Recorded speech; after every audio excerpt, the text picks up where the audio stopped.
Welcome in, fellow Potterheads. Tonight, beneath the starry ceiling of the Great Hall, we will be going over magical tales from the wizarding world to guide you gently into the realm of dreams. Before we disappear behind the veil of dreams, take a moment to cast your support spell, tap the like button, and join our magical community by subscribing. Also, I'm curious what time it is in your corner of the wizarding world. Whether you're watching from California, Hogsmeade, or London, share your location in the comments below. Your participation will be greatly appreciated and helps our magical community grow stronger. Now, the time for incantations has passed. Dim your lights, find your most comfortable position, and prepare to be transported to the world of witchcraft and wizardry as we begin tonight's magical tales. Chapter 2: The 7 Magical Metals and Their Connection to Tears. In the deepest forges of goblin smiths, where flames burn with colors that have no names and hammers ring against anvils older than recorded history, there exists knowledge that few wizards have ever glimpsed. Tonight, as shadows dance across our quiet space, let us explore the extraordinary relationship between the 7 sacred magical metals and the tears that can transform them into instruments of unprecedented power. The connection between metal and emotion runs deeper than most magical practitioners realize. While many wizards know that certain metals possess inherent magical properties, silver's affinity for protective charms, gold's enhancement of prosperity magic, iron's ability to ground dark energies, fewer understand that these metals can be fundamentally altered by contact with magically charged tears. This ancient knowledge, jealously guarded by the most skilled metallurgical enchanters, reveals how human emotion can literally restructure the atomic essence of magical metals. Imagine yourself descending into the legendary Gringotts vaults, not as a customer seeking your stored treasures, but as a student of the deepest magical arts. Here, in chambers carved from living rock and protected by enchantments woven into the very foundation stones, you would discover artifacts forged from metals touched by tears of extraordinary power. These items hum with a resonance that ordinary magical objects cannot achieve, their metal matrices permanently altered by the emotional essence they have absorbed. The first and most revered of the 7 magical metals is celestial silver, a substance so pure that it appears to capture moonlight within its crystalline structure. When tears of profound spiritual awakening touch this metal, the silver undergoes a transformation that goblin metallurgists call soul binding. The metal becomes capable of channeling not just magic, but the deepest intentions of its wielder. Artifacts forged from tear-touched celestial silver have been known to respond to their owner's needs before the owner themselves realizes what they require. You can almost feel the cool weight of such an object in your hands, perhaps a pendant or a ceremonial blade, as its surface seems to pulse gently with stored emotion. The silver remembers every tear that has touched it, creating a kind of emotional memory bank that influences how the metal interacts with subsequent magic. This is why the most powerful protective amulets are often crafted from celestial silver that has been blessed with tears of parental love, their protective properties amplified beyond anything that conventional enchantment could achieve. The second metal, sovereign gold, possesses the unique ability to multiply and enhance the emotional resonance of tears. While ordinary gold simply conducts magical energy, sovereign gold actively amplifies it, particularly when that energy originates from tears of triumph or achievement. Warriors throughout magical history have sought weapons forged from sovereign gold touched by the tears of previous champions, believing that such blades carry the accumulated courage and skill of all who wept victorious tears upon them. The alchemical process that occurs when tears meet sovereign gold defies conventional magical theory. The metal seems to absorb not just the salt and water of the tears, but the emotional experience that produced them.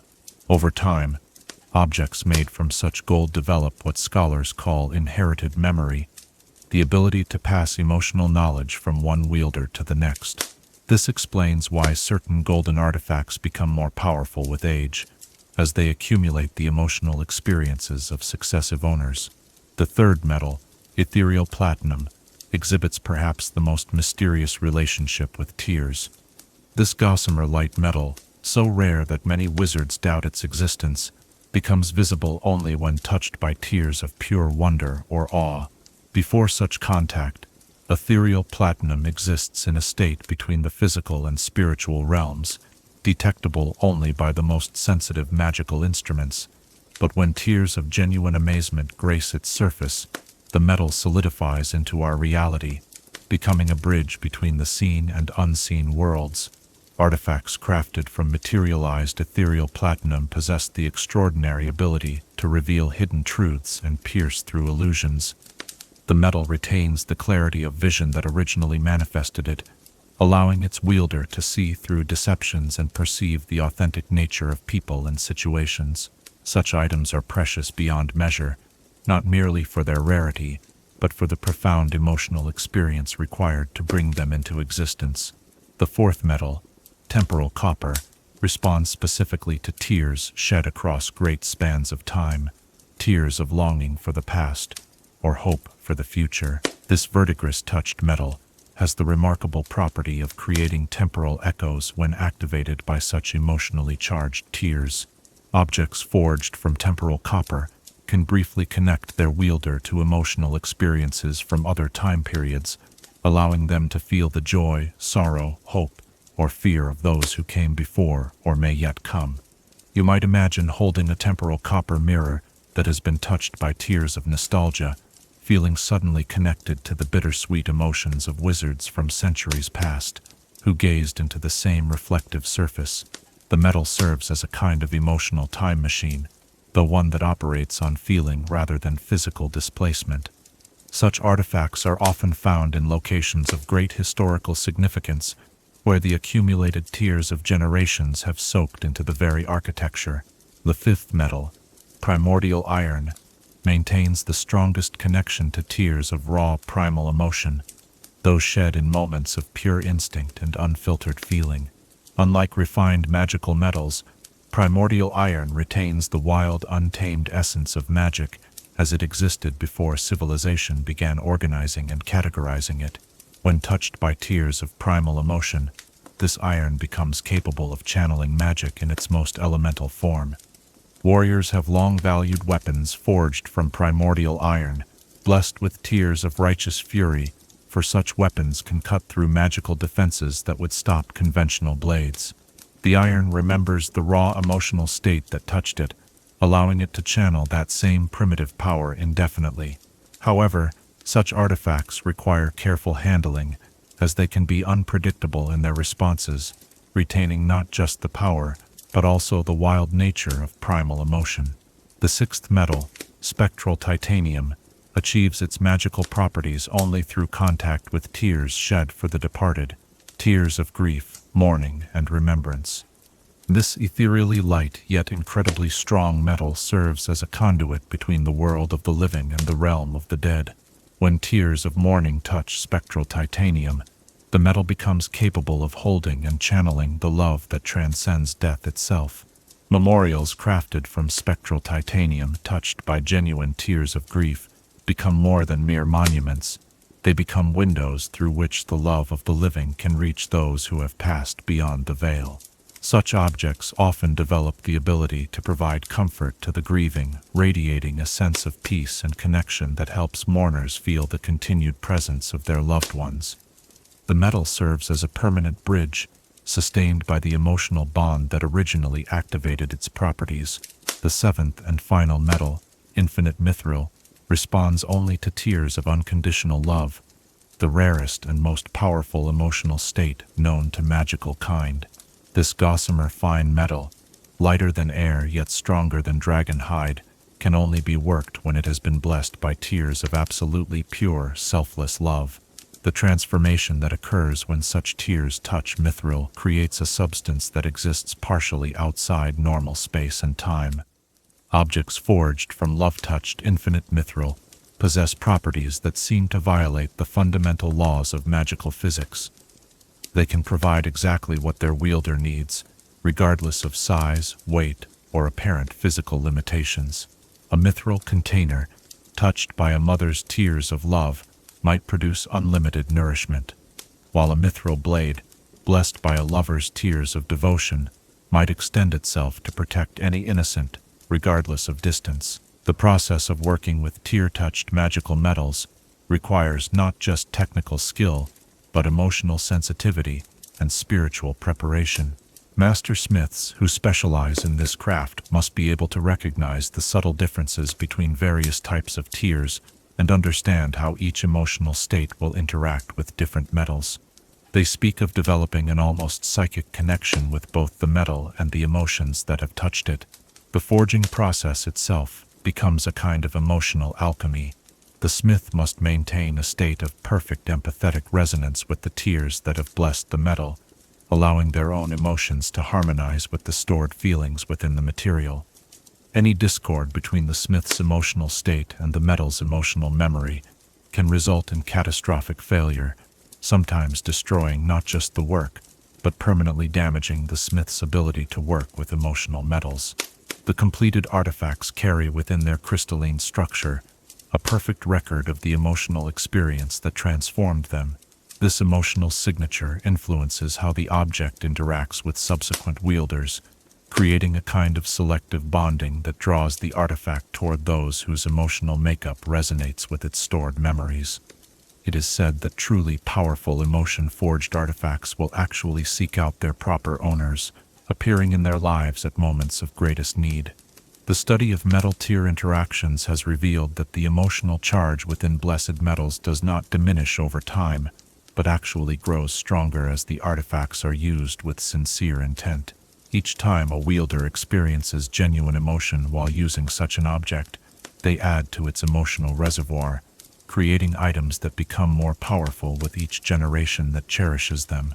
Conservation of such artifacts presents unique challenges to magical historians and museum curators. Unlike ordinary magical objects, emotion-forged metals continue to actively influence their surroundings, radiating the feelings that created them. Storage vaults containing collections of tear-blessed artifacts often develop their own emotional atmospheres, requiring specially trained staff who can work effectively in environments saturated with centuries of accumulated feeling. The relationship between the 7 magical metals and tears represents one of the most profound intersections between the physical and emotional aspects of magic. These metals serve as permanent repositories for human feeling, preserving emotional experiences in forms that can be touched, held, and passed from one generation to the next. They remind us that in the wizarding world, feeling and substance are not separate phenomena, but different expressions of the same fundamental magical reality.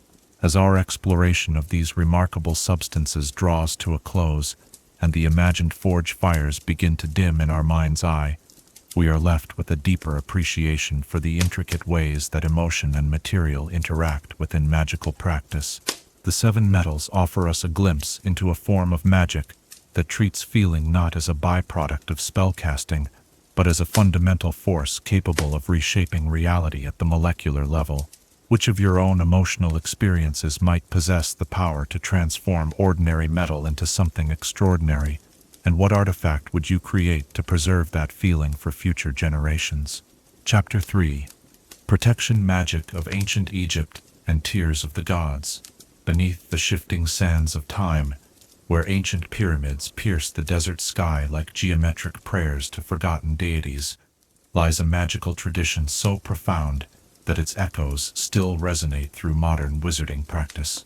As starlight filters through our quiet evening, let us journey to the banks of the eternal Nile, where Egyptian wizards first discovered the sacred connection between divine tears and the most powerful protective magic ever conceived. The magical civilization that flourished along the Nile understood something that later wizarding cultures would struggle to rediscover, that tears shed by divine beings possessed protective properties that transcended ordinary magical law. These were not the tears of mortal emotion, but something far more profound, the crystallized essence of divine compassion, worry, and love for the mortal realm. When the gods wept for humanity, their tears became the foundation upon which the greatest protective enchantments in magical history were built. Imagine yourself walking through the corridors of an ancient Egyptian magical temple, its walls adorned with hieroglyphs that shimmer with residual magic even after millennia. The air itself seems thick with accumulated power, each breath carrying the whisper of incantations spoken in languages that predate modern magical vocabulary. Here, in chambers carved from living rock and blessed by rituals performed under stars now long extinguished, you would discover the preserved knowledge of tear-based protection magic that once shielded entire civilizations. The Egyptian magical texts speak of 7 divine tears, each shed by a different deity, and each possessing unique protective properties. The first and most powerful was the tear of Isis, shed when she mourned the death of Osiris. This tear, according to ancient magical records, contained such profound grief and protective love that when properly channeled, it could shield entire bloodlines from harm for generations. The magic within Isis's tear operated on the principle that love strong enough to transcend death could create barriers that dark magic could never penetrate. You can almost feel the weight of such ancient knowledge as you contemplate the careful rituals Egyptian wizard priests developed to harness this divine essence. They understood that working with divine tears required not just magical skill but spiritual preparation that could take decades to achieve. The priests would undergo purification ceremonies that aligned their own emotional frequencies with the divine sorrows they sought to channel, becoming living conduits for protective magic of unprecedented power. The second divine tear belonged to Re, the sun god, shed when he witnessed the suffering of mortals under the harsh desert sun. This tear carried the protective power of paternal concern, creating shields that could deflect not just magical attacks, but the harsh realities of an unforgiving environment. Amulets blessed with the essence of Re's tear allowed their wearers to travel safely through the most dangerous regions of the ancient world, protected by the same divine concern that had originally moved the sun god to weep. The preservation and transmission of divine tear magic required sophisticated magical techniques that pushed the boundaries of what early wizards believed possible. The tears themselves could not be physically collected. They existed on a spiritual plane that intersected with but remained distinct from physical reality. Instead, Egyptian wizards developed elaborate sympathetic magic rituals that allowed them to create earthly vessels capable of holding and channeling divine emotional essence. These vessels, crafted from materials that had witnessed divine emotion, stones from temples where gods had manifested, metals forged in sacred fires, waters drawn from springs blessed by divine presence, became repositories for protective magic that could endure for millennia. The process of creating such vessels required the wizard to experience a form of emotional communion with the divine, temporarily sharing in the cosmic grief that had produced the original tears. The third divine tear came from Thoth, the god of wisdom, shed when he foresaw the eventual decline of magical knowledge in the mortal realm. This tear carried protective power specifically designed to preserve important magical information from loss or corruption. Scrolls and tablets blessed with the essence of Thoth's tear remained readable and accurate, regardless of age or environmental damage, their contents protected by divine sorrow over the fragility of mortal understanding. Libraries throughout the ancient magical world sought fragments of Thoth's tear magic to protect their most precious collections. The protective enchantments derived from this divine essence operated on multiple levels simultaneously.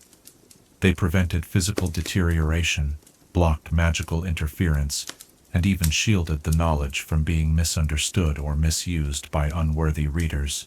The tear's magic seemed to embody Thoth's own discriminating wisdom, revealing secrets only to those prepared to receive them. The fourth divine tear belonged to Hathor, goddess of love and joy, paradoxically shed in moments of cosmic sorrow when she witnessed hatred and cruelty among mortals.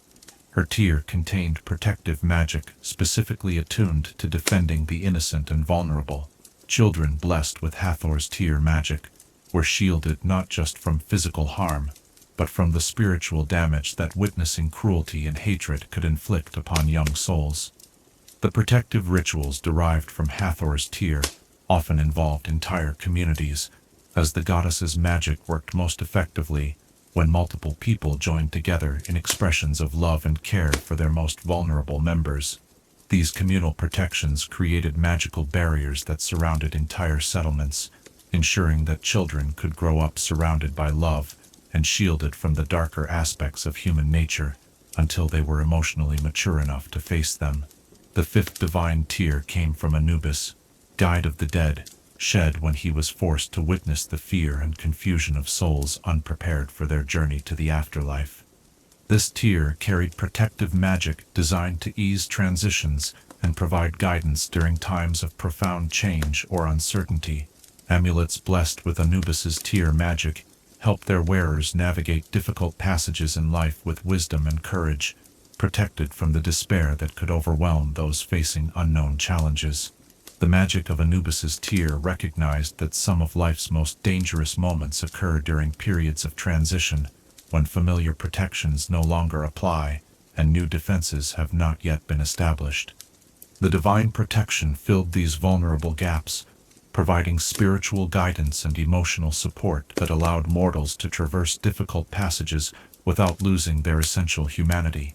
The sixth divine tier belonged to Pa, the creator god, shed when he realized that his divine creations would inevitably suffer and die.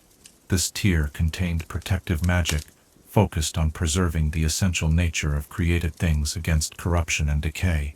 Objects, places, and even people blessed with Pa's tier magic retained their fundamental integrity, regardless of external pressures, remaining true to their original purpose and nature. Temples and sacred sites, blessed with Pta's tier magic, became eternal sanctuaries, their holy nature preserved against the corrupting influences of time and human failings. These locations served as refuges, where the spiritually wounded could retreat to recover their essential selves, protected by divine magic that remembered and restored their original purity of purpose. The seventh and final divine tier came from Nut, goddess of the sky, shed when she contemplated the vast loneliness of existence and the isolation that mortals often experienced in their brief lives. Her tier carried protective magic designed to create connections and ensure that no soul would face its challenges completely alone. The magic of Nut's tier wove invisible bonds between compatible spirits, ensuring that those who needed each other would find their way together. The protective networks created by Nut's tier magic operated across vast distances and even through time itself. Wizards blessed with this divine protection often found themselves drawn to the people and places they needed most, guided by spiritual connections that transcended ordinary understanding. The magic created a kind of cosmic web of mutual support, ensuring that help would always be available to those facing challenges too great to overcome alone. The practical application of divine tier magic required Egyptian wizards to develop sophisticated emotional and spiritual disciplines that aligned their consciousness with cosmic forces far beyond normal human experience. The training process often began in childhood and continued throughout the wizard's entire life, gradually expanding their capacity to channel increasingly powerful forms of divine protection. The most accomplished practitioners of divine tier magic became known as the Keepers of Sacred Sorrow, wizards who had achieved such profound spiritual development that they could directly commune with divine emotions and channel that connection into protective magic for their communities. These individuals often lived apart from ordinary society, maintaining their spiritual purity through rigorous discipline and constant meditation on the divine sources of their power. The protective enchantments created through divine tier magic operated according to principles that modern magical theory still struggles to fully explain. The magic seemed to possess its own intelligence, adapting to threats in ways that purely mechanical protective spells could not match. This adaptive quality reflected the divine consciousness from which the original tiers had emerged, creating protections that could evolve and strengthen in response to new challenges. The decline of divine tier magic began when the connection between the mortal and divine realms gradually weakened as human civilization became more focused on material concerns and less attuned to spiritual realities. The gods withdrew their direct involvement in mortal affairs, and with them went the divine tears that had powered the most profound protective magic in wizarding history. However, the techniques and principles developed by Egyptian wizards for working with divine emotion continued to influence magical practice long after the original divine sources had become inaccessible. Many of the protective spells still used in modern wizarding practice trace their origins to simplified versions of divine tear magic, though few contemporary wizards understand the profound spiritual heritage of the enchantments they casually employ. The archaeological study of Egyptian magical sites continues to reveal new insights into divine tear magic, as researchers discover temple chambers and artifact repositories that still resonate with residual divine emotion. These discoveries suggest that the protective magic created through divine tears may have created permanent changes to the magical environment itself, establishing sanctified spaces that continue to offer protection even in the absence of active magical maintenance. The Lega sigh of Egyptian divine tear magic reminds us that the most powerful protective enchantments emerge not from technical mastery or accumulated knowledge, but from authentic connection to sources of love, compassion, and spiritual wisdom that transcend individual concerns. The gods wept for humanity not out of weakness, but out of strength. The strength to feel deeply and love completely, despite inevitable loss and suffering. As our journey through the temples of ancient Egypt draws to a close, and the imagined desert stars begin to fade into the approaching dawn of our contemplation, we are left with profound appreciation for the spiritual heritage that underlies all protective magic. The divine tears that once shielded entire civilizations continue to inspire and inform our understanding of magic's highest purposes. What divine emotion within your own heart might serve as the foundation for protective magic that could shield not just yourself, but all those you hold dear from the dangers that threaten both body and spirit? Chapter 4: Secrets of the Department of Mysteries. The Tear Chamber. In the deepest levels of the Ministry of Magic, far below the bustling atrium where visitors come and go in clouds of flue powder, there exists a chamber that few wizards know about, and fewer still have ever entered. As we settle into the quiet contemplation of this evening, let us descend through the layers of secrecy and misdirection that surround one of the Department of Mystery's most closely guarded research facilities, the Tear Chamber, where the fundamental nature of emotional magic is studied with scientific precision and reverential awe. The entrance to the Tear Chamber bears no nameplate, no identifying marks save for a door that appears to be made from crystallized water, though whether it represents frozen tears or captured moonbeams, even the unspeakables who work within cannot say with certainty. The door responds only to those who approach it in a state of genuine emotional vulnerability, remaining invisible and intangible to anyone attempting to enter through mere curiosity or academic interest. Imagine yourself standing before this enigmatic threshold, feeling the weight of accumulated secrets pressing down from the floors above, and the even greater weight of cosmic mysteries rising from the depths below. The air around the door shimmers with what experienced unspeakables call emotional resonance, the lingering traces of every tear that has ever been shed within the chamber's walls, creating an atmosphere so thick with feeling that sensitive individuals report being moved to tears themselves simply by proximity to the entrance. The interior of the Tear Chamber defies conventional architectural understanding. The space seems to expand and contract based on the emotional state of its occupants, growing vast and cathedral-like when filled with profound sorrow, or intimate and womb-like when occupied by those experiencing gentle melancholy.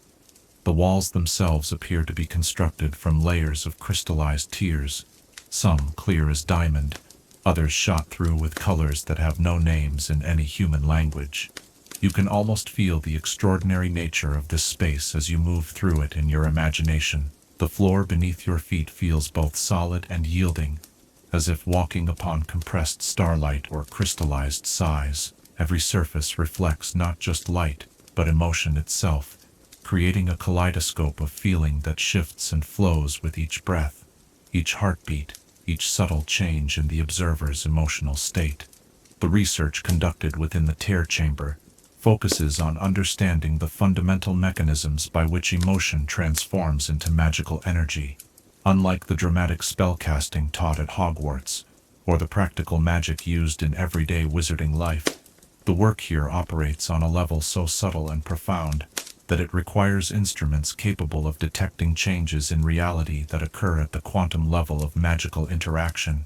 The centerpiece of the chamber is the Lacrimatory Archive, a repository containing samples of tears from throughout wizarding history. These are not ordinary preserved specimens, but somehow maintain their original emotional charge indefinitely, suspended in crystal spheres that rotate slowly in patterns that mirror the movements of celestial bodies. Each sphere contains not just the physical tear, but the complete emotional context of its creation, the circumstances, the relationships, the hopes and fears and loves that gave the tear its particular magical signature. The collection spans centuries and includes tears from some of the most significant emotional moments in wizarding history.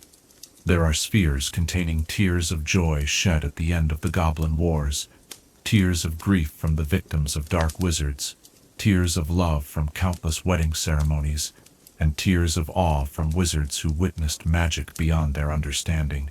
Each sphere tells a story not just of individual feeling, but of the emotional currents that have shaped wizarding civilization. The unspeakables who work in the tear chamber have developed methods for reading these emotional archives that go far beyond simple observation. Through careful magical analysis, they can reconstruct not just the events that prompted specific tears, but the complex web of relationships and circumstances that gave those events their emotional weight. In this way, the collection serves as both a library of human feeling and a historical record of unprecedented detail and accuracy. The research has revealed that tears carry far more information than previously understood. Each droplet contains what the unspeakables term emotional DNA, a complete pattern that includes not just the immediate feeling that produced the tear, but traces of the weeper's entire emotional history, their relationships, their magical signature, and even their genetic heritage. This emotional DNA can be read and analyzed, providing insights into the fundamental connections between feeling, identity, and magical power. One of the most fascinating discoveries emerging from the tear chamber research concerns the phenomenon of emotional inheritance. The studies have shown that powerful emotional experiences, particularly those that result in magical tears, can influence the magical abilities of descendants for generations. The tears serve as a kind of emotional time capsule, preserving intense feelings that continue to influence family lines long after the original weeper has died. The practical implications of this research extend far beyond academic curiosity. The unspeakables have discovered that understanding the emotional patterns preserved in tears allows them to predict and sometimes prevent magical catastrophes caused by overwhelming emotion. They can identify individuals whose emotional patterns suggest they might experience dangerous magical outbursts and develop interventions that help channel those intense feelings in safer directions. The chamber also houses research into the phenomenon of collective tears, the magical effects that occur when multiple people weep together in response to shared experiences. The unspeakables have documented cases where collective weeping has created temporary magical fields that alter the fundamental laws of magic within limited areas. During periods of national mourning, for instance, protective enchantments throughout Britain have been observed to strengthen spontaneously, powered by the shared grief of the wizarding population. Perhaps most intriguingly, the research has uncovered evidence of what researchers call prophetic tears, tears shed in response to events that have not yet occurred, but somehow cast their emotional shadows backward through time. These tears appear to violate conventional understanding of causality, suggesting that intense future emotions can influence present experiences in ways that magical theory is only beginning to comprehend. The study of prophetic tears has led to one of the department's most classified research projects, attempts to use emotional resonance to predict future magical crises. By analyzing the emotional patterns in contemporary tears and comparing them to the historical archive, researchers hope to identify early warning signs of events that could threaten the stability of the wizarding world. The methodologies employed in the Tear Chamber require researchers to maintain extraordinary emotional discipline. The work involves direct exposure to the preserved emotions of others, which can be overwhelming even for experienced unspeakables. Researchers must learn to open themselves empathetically to the archived feelings, while maintaining enough emotional detachment to conduct objective analysis, a balance that requires years of training and natural sensitivity that cannot be taught. The Chamber's research staff includes individuals selected not just for their magical ability or intellectual capacity, but for their emotional resilience and empathetic range. They must be capable of experiencing and understanding the full spectrum of human emotion, without being overwhelmed by feelings that are not their own. This requirement means that positions in the Tear Chamber are among the most difficult to fill in the entire Department of Mysteries. The security protocols surrounding the Tear Chamber reflect both the sensitive nature of the research and the potential dangers involved in working with concentrated emotional energy.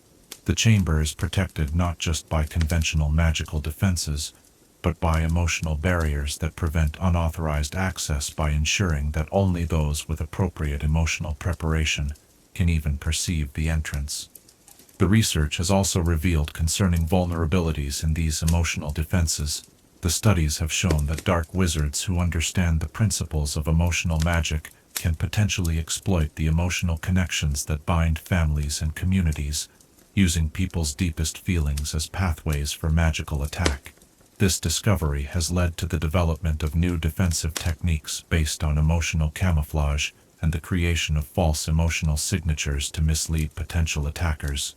One of the most closely guarded secrets of the Tear Chamber concerns research into the tiers of non-human magical beings. The archive contains specimens from house elves, centaurs, goblins, and other magical creatures, revealing that emotional magic operates according to different principles across species. The tiers of house elves, for instance, carry magical charges so intense that they can overwhelm human researchers who attempt to study them directly. The ultimate goal of the Tear Chamber research remains largely classified, but hints from declassified reports suggest that the unspeakables are working toward a comprehensive understanding of how emotion and magic interact at the deepest levels of reality. This knowledge could potentially revolutionize magical practice, leading to new forms of magic based on emotional manipulation rather than traditional spellcasting techniques. The philosophical implications of the research challenge fundamental assumptions about the nature of magic and consciousness. If tears can carry complete emotional experiences across time and space, if feelings can influence reality at the quantum level, if emotional connections can transcend individual consciousness, then magic may be far more closely connected to the deepest aspects of existence than previously understood. The work in the Tear Chamber also raises profound ethical questions about the study of emotion and the preservation of deeply personal experiences. The archived tears represent some of the most intimate moments in the lives of their original creators, preserved without consent and analyzed by strangers. The unspeakables grapple constantly with the tension between the potential benefits of their research and the privacy rights of those whose emotional experiences they study. The Chamber's research has contributed to developments in magical healing, particularly in the treatment of emotional trauma and magical accidents caused by overwhelming feelings.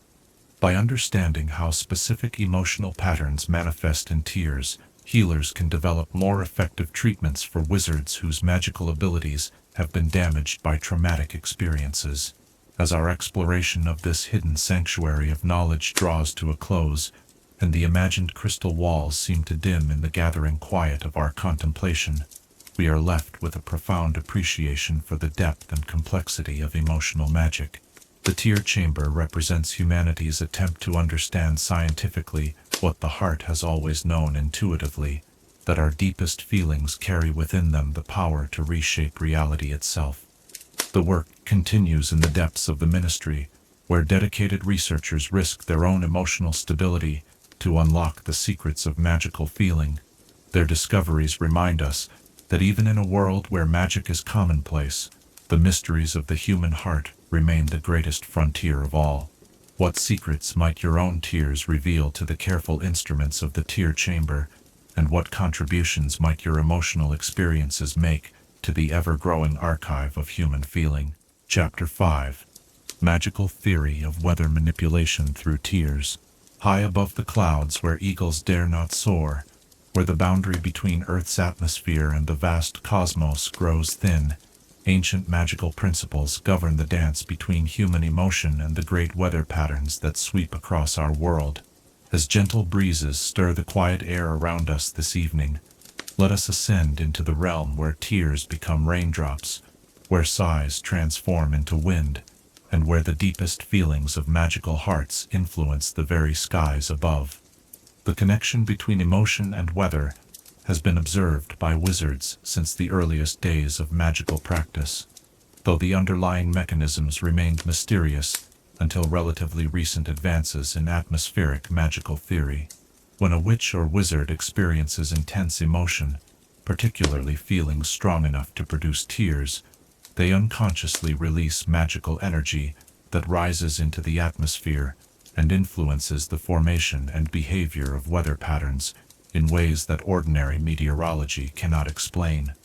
Imagine yourself standing atop the highest tower of Hogwarts on a night when storm clouds gather overhead, their dark masses swirling with more than mere wind and water. You might sense, if your magical sensitivity were sufficiently developed, the emotional currents that flow upward from the castle below. The homesickness of first-year students, the anxiety of those facing examinations, the joy of friendships forming, the sorrow of endings and beginnings. All of these feelings rise like invisible smoke, carrying magical charges that seed the clouds with emotional potential. The tears of a deeply moved wizard do not simply fall to the ground and disappear. The magical component of emotional tears possesses a unique property. It seeks reunion with its cosmic counterpart in the water cycle that connects all living things. As magical tears evaporate, they carry their emotional essence upward, joining the vast atmospheric rivers that flow between earth and sky. This emotional water vapor becomes part of the raw material from which weather patterns are woven. You can almost feel this extraordinary process taking place as you contemplate the intricate connections between inner storms and outer tempests. The magical signature contained within emotional tears creates what atmospheric wizards call sympathy nodes, points of resonance, where the emotional state that produced the original tears can influence the behavior of clouds, wind patterns, and precipitation. A single tear shed in genuine grief might eventually contribute to a rainstorm that brings relief to drought-stricken regions hundreds of miles away. The intensity and type of emotion determine the specific meteorological effects that magical tears can produce. Tears of profound sadness tend to encourage the formation of gentle, sustained rainfall, the kind that nourishes growing things and provides relief from heat and drought. The magical signature of grief carries with it a quality of healing and renewal that translates into precipitation patterns that restore and comfort the landscape below. Tears of joy possess entirely different atmospheric properties. They tend to clear away stagnant weather patterns, dispersing fog and bringing periods of brilliant sunshine that seem to make colors more vivid and shadows more clearly defined. The magical energy released by happy tears carries an organizing principle that helps establish stable, high-pressure systems and creates those perfect days when the weather seems to celebrate alongside human happiness. Tears of anger and frustration contribute to the formation of dramatic weather phenomena.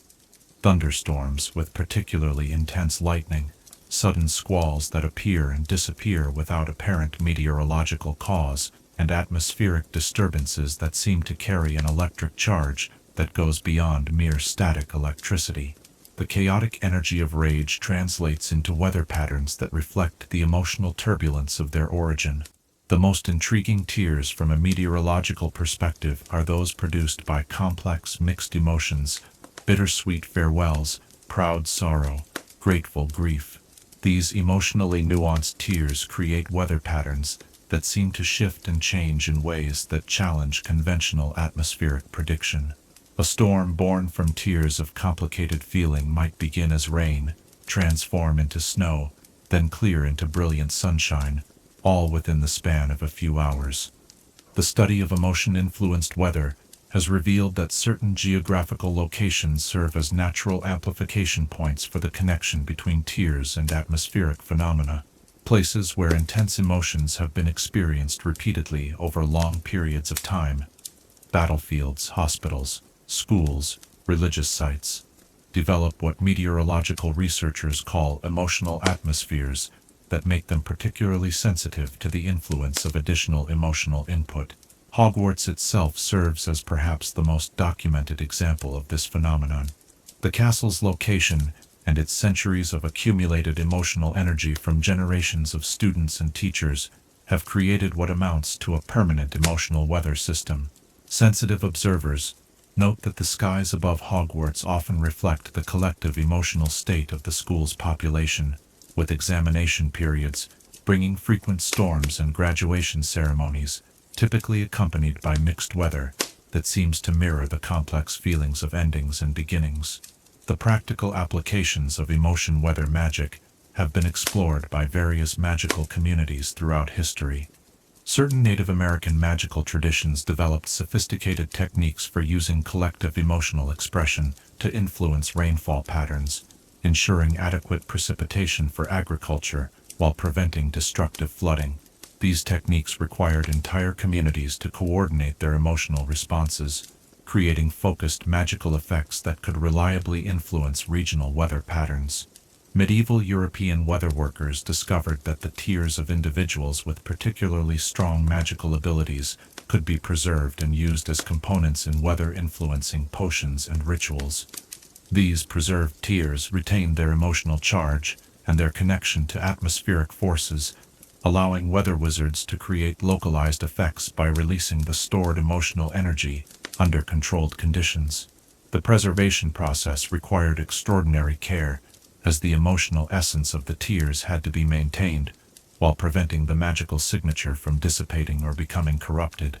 The most successful preservation techniques involved encasing the tears in specially prepared crystal spheres that maintained the exact atmospheric pressure and magical field strength present at the moment the tears were shed.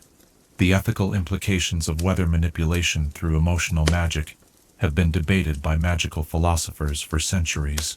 Unlike other forms of weather magic that rely on technical skill and external power sources, emotion-based weather influence draws directly from the wizard's deepest feelings, raising questions about the appropriateness of using genuine emotion as a tool for practical purposes. Some magical traditions view the use of tears for weather magic as a sacred practice that honors the connection between human feeling and natural forces. Others consider it a form of emotional exploitation that cheapens the significance of genuine feeling by treating it as merely another magical resource to be harvested and manipulated. The training required to consciously influence weather through emotional magic involves developing an unusual combination of emotional authenticity and technical control. Weather workers must learn to experience genuine emotions on command, while simultaneously maintaining the magical focus necessary to direct the resulting atmospheric effects.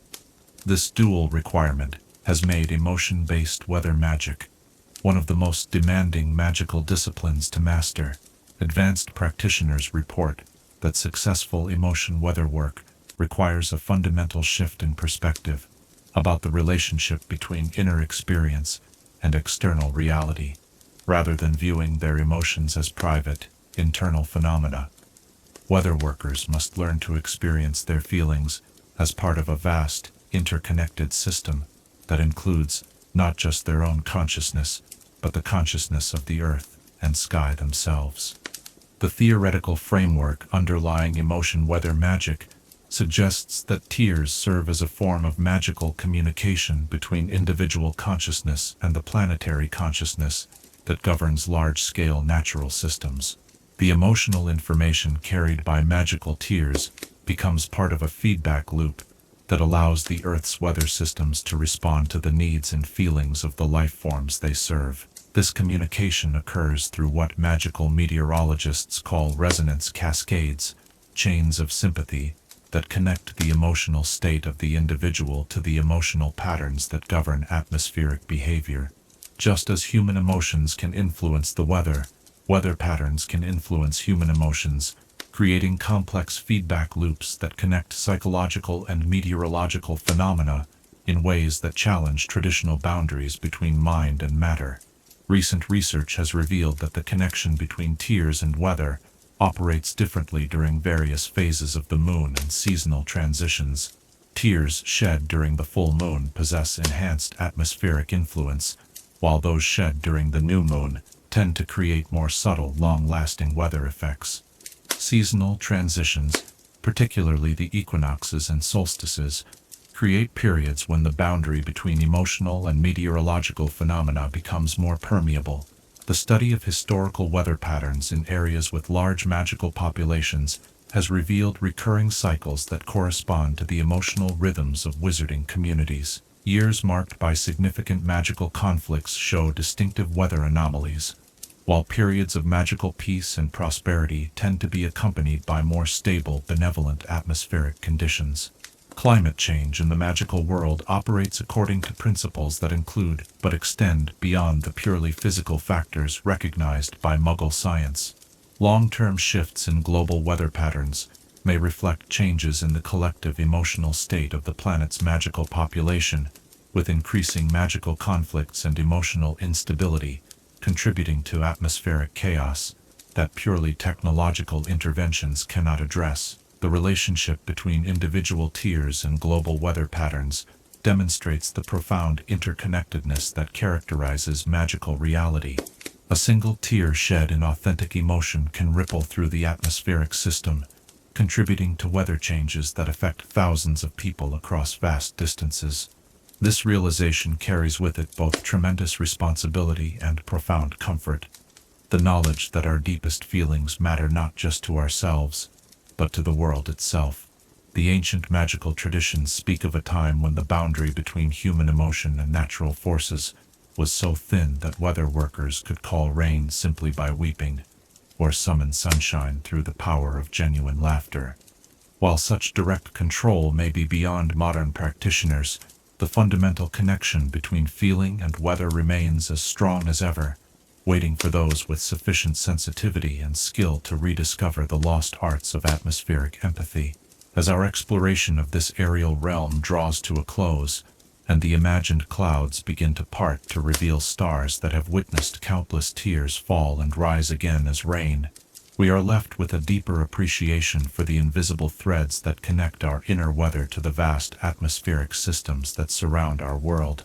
Every tear we shed joins the eternal cycle of water and emotion that nourishes and sustains all life. When you next stand in the rain, or bask in unexpected sunshine, what emotions from distant hearts might be blessing you with the gift of weather that reflects the full spectrum of human feeling? Chapter 6. The Significance of Magical Birthdays and Tears of Joy. In the warm glow of birthday candles that never seem to burn down, where time itself pauses to celebrate the miracle of existence, there exists a form of magic so pure and joyful that it transforms the very fabric of reality around those who experience it fully.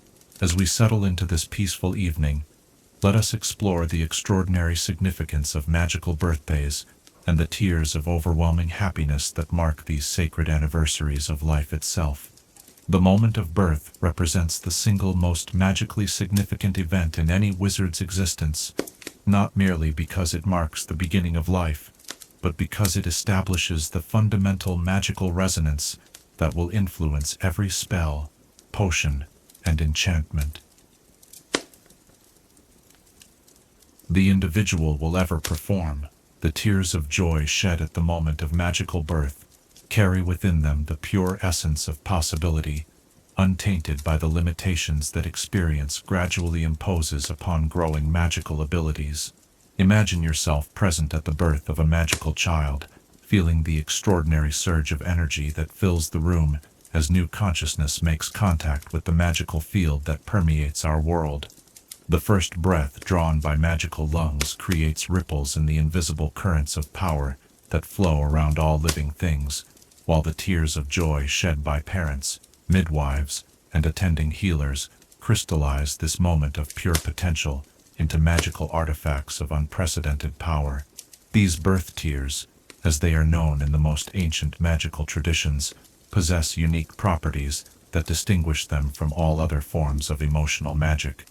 Unlike tears born from sorrow, loss, or even ordinary happiness, birth tears contain what magical theorists call Genesis energy, the same fundamental force that drives the creation of new stars, the emergence of new species, and the birth of new forms of magic itself. You can almost sense the cosmic significance of such moments as you contemplate the delicate balance of forces that must align to bring new magical consciousness into existence. The tears of joy that mark these occasions do not simply celebrate what has happened, but actively participate in the ongoing creation of what the newborn will become.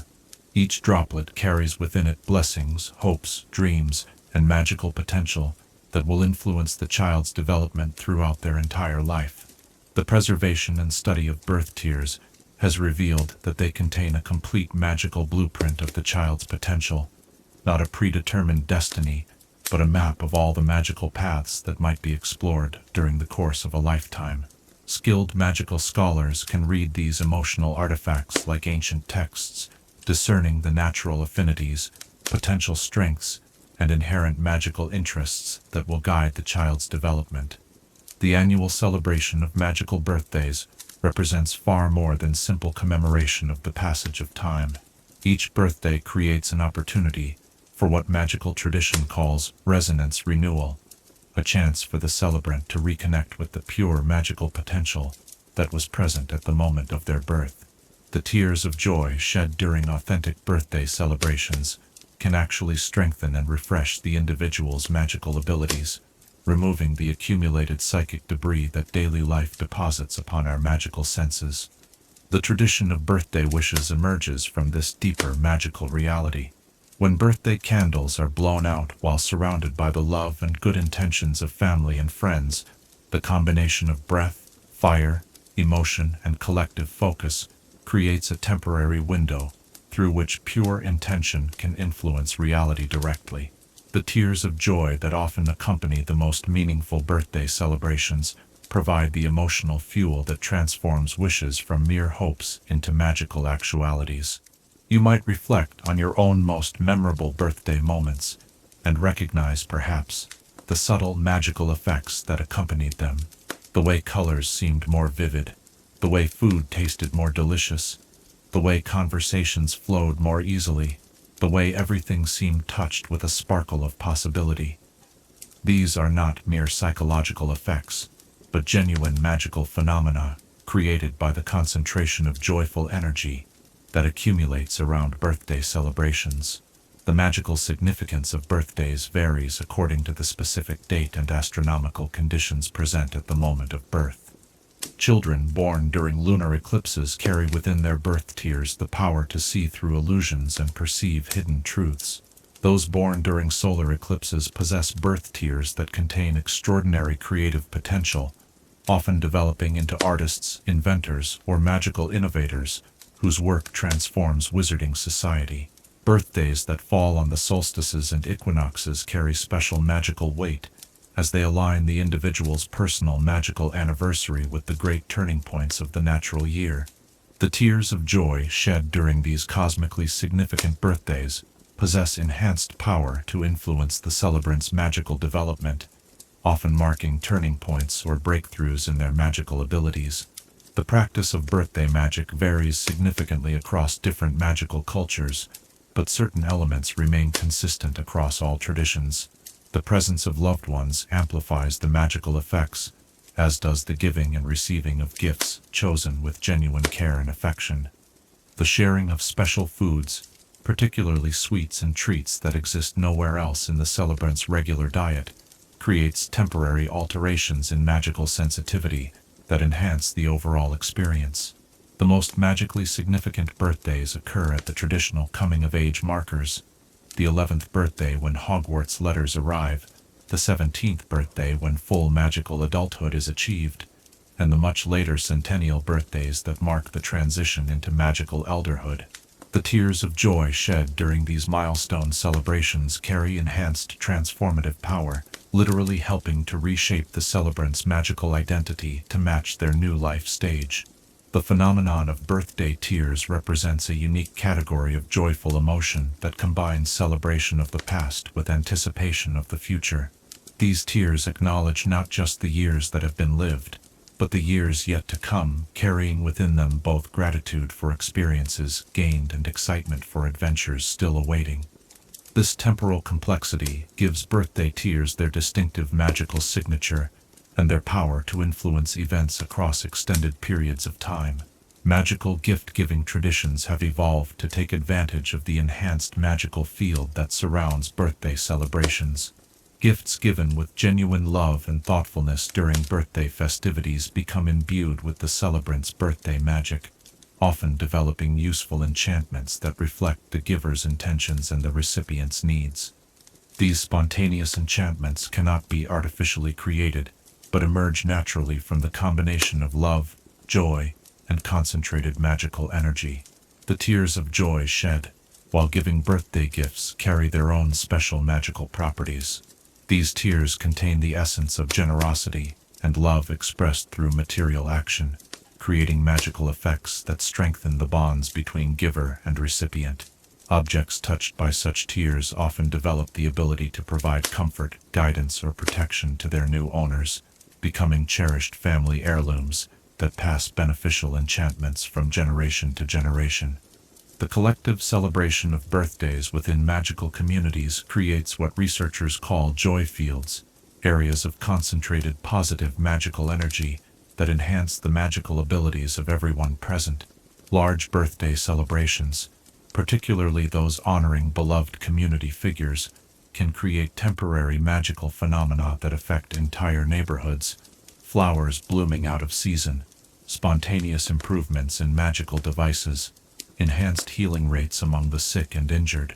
The study of birthday magic has revealed that the emotional state of the celebrant during their birthday significantly influences their magical development for the entire year that follows. Birthdays celebrated with authentic joy, surrounded by genuine love and affection, tend to be followed by years of enhanced magical ability and increased luck. Conversely, birthdays marked by sadness, loneliness, or artificial celebration often precede periods of magical difficulty or stagnation. This relationship between birthday emotions and subsequent magical development has led to the establishment of birthday traditions specifically designed to ensure optimal emotional conditions for the celebration. The practice of surprise parties emerged from the magical understanding that spontaneous joy carries more transformative power than anticipated pleasure.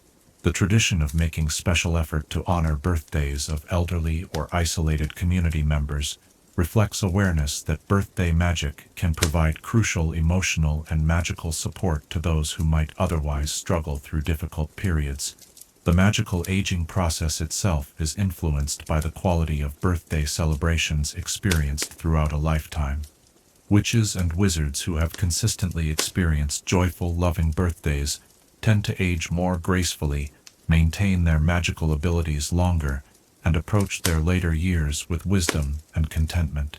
The accumulated birthday magic serves as a kind of emotional and magical insurance, providing reserves of positive energy that can be drawn upon during challenging times. The phenomenon of birthday echoes occurs when individuals experience spontaneous tears of joy on random days throughout the year.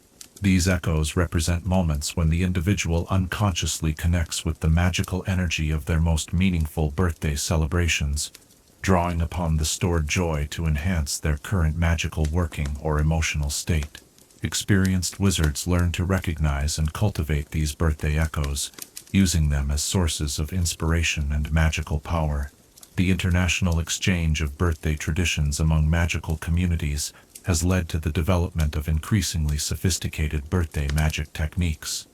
The Germanic tradition of birthday trees, the Celtic practice of birthday stones, the Asian custom of birthday element ceremonies, and the African tradition of birthday ancestor invocation all contribute unique approaches to maximizing the magical potential of birthday celebrations.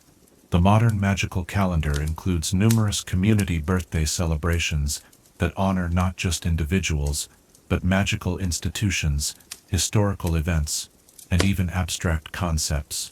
The birthday of Hogwarts is celebrated annually by the entire wizarding community, creating a massive joy field that strengthens magical education worldwide. The birthday of the International Statute of Secrecy is marked by tears of grateful joy that reinforce the magical protections that keep the wizarding world safe from unwanted attention. The philosophical implications of Birthday Magic challenge conventional thinking about time, identity, and magical development. If the emotional quality of birthday celebrations can influence magical ability for entire years, then the way we choose to honor the passage of time becomes a form of magical practice in itself. Each birthday represents both a completion and a beginning, a moment when the spiral of time allows us to touch the eternal significance of our own existence. As our exploration of this most joyful form of magical celebration draws to a close, and the imagined birthday candles seem to flicker with the warm light of all the birthdays that have ever been celebrated with genuine love, we are left with a profound appreciation for the way joy itself serves as a magical force capable of transforming reality. Every birthday tear carries within it the essence of life, celebrating itself, the universe expressing gratitude for the miracle of consciousness in magical form. What birthday moment from your own life might have generated enough joyful magic to influence not just your subsequent year, but the years of all those who witnessed your celebration and shared in your happiness? Chapter 7. Ancient Magic of Standing Stones and Ritual Weeping.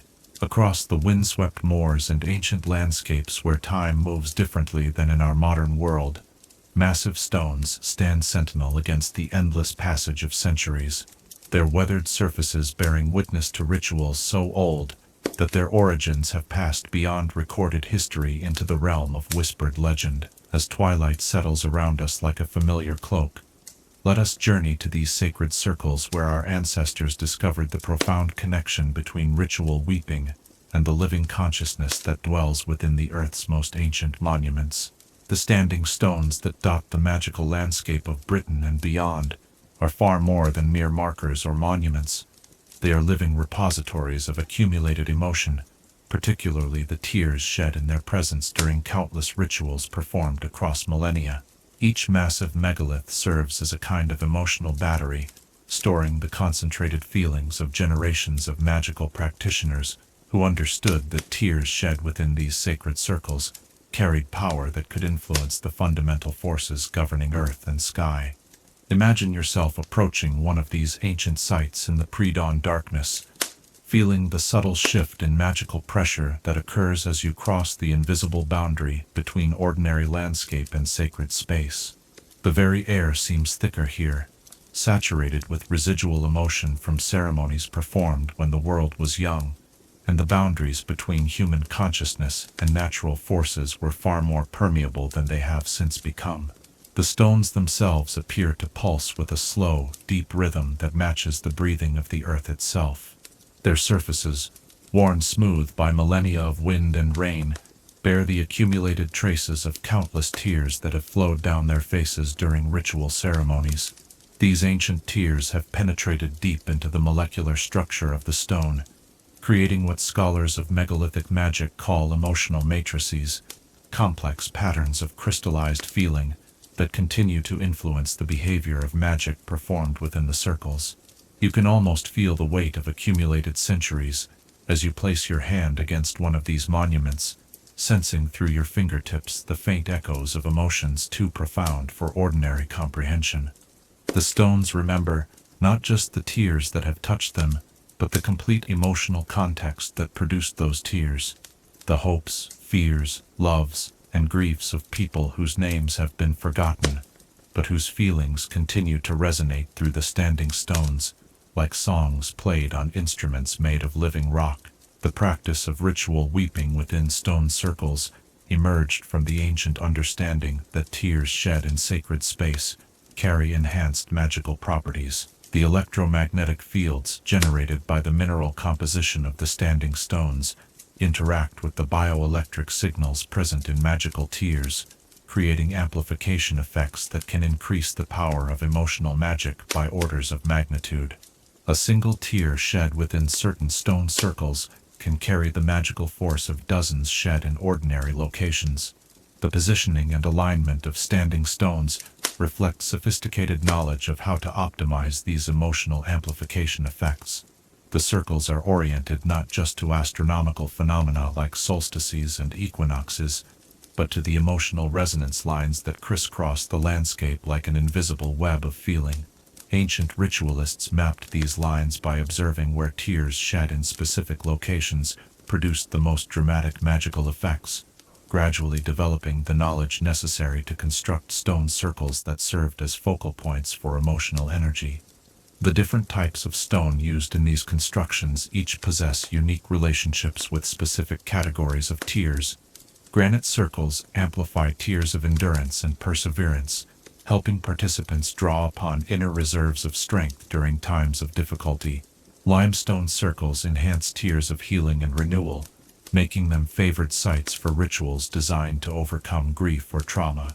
Sandstone circles resonate with tears of transformation, facilitating the emotional changes necessary for major life transitions. The seasonal timing of ritual weeping ceremonies reflects the ancient understanding that the earth's emotional receptivity varies throughout the year. Spring ceremonies focus on tears of hope and new beginning, channeling the energy of renewal that flows through the natural world during the growing season. Summer rituals emphasize tears of abundance and gratitude, celebrating the fullness of life and the prosperity that comes from harmony with natural forces. Autumn ceremonies center on tears of release and letting go, helping participants process the losses and endings that are as necessary to healthy emotional life as they are to the cycles of nature. Winter rituals involve tears of introspection and deep wisdom, using the quiet energy of the dormant season to facilitate profound inner transformation that prepares participants for the new growth that will come with spring. The collective aspect of ritual weeping within stone circles creates magical effects that exceed anything possible through individual practice. When multiple participants shed tears simultaneously within the amplified field of a stone circle, their combined emotional energy creates what researchers call resonance cascades, waves of feeling that can influence magical phenomena across vast distances.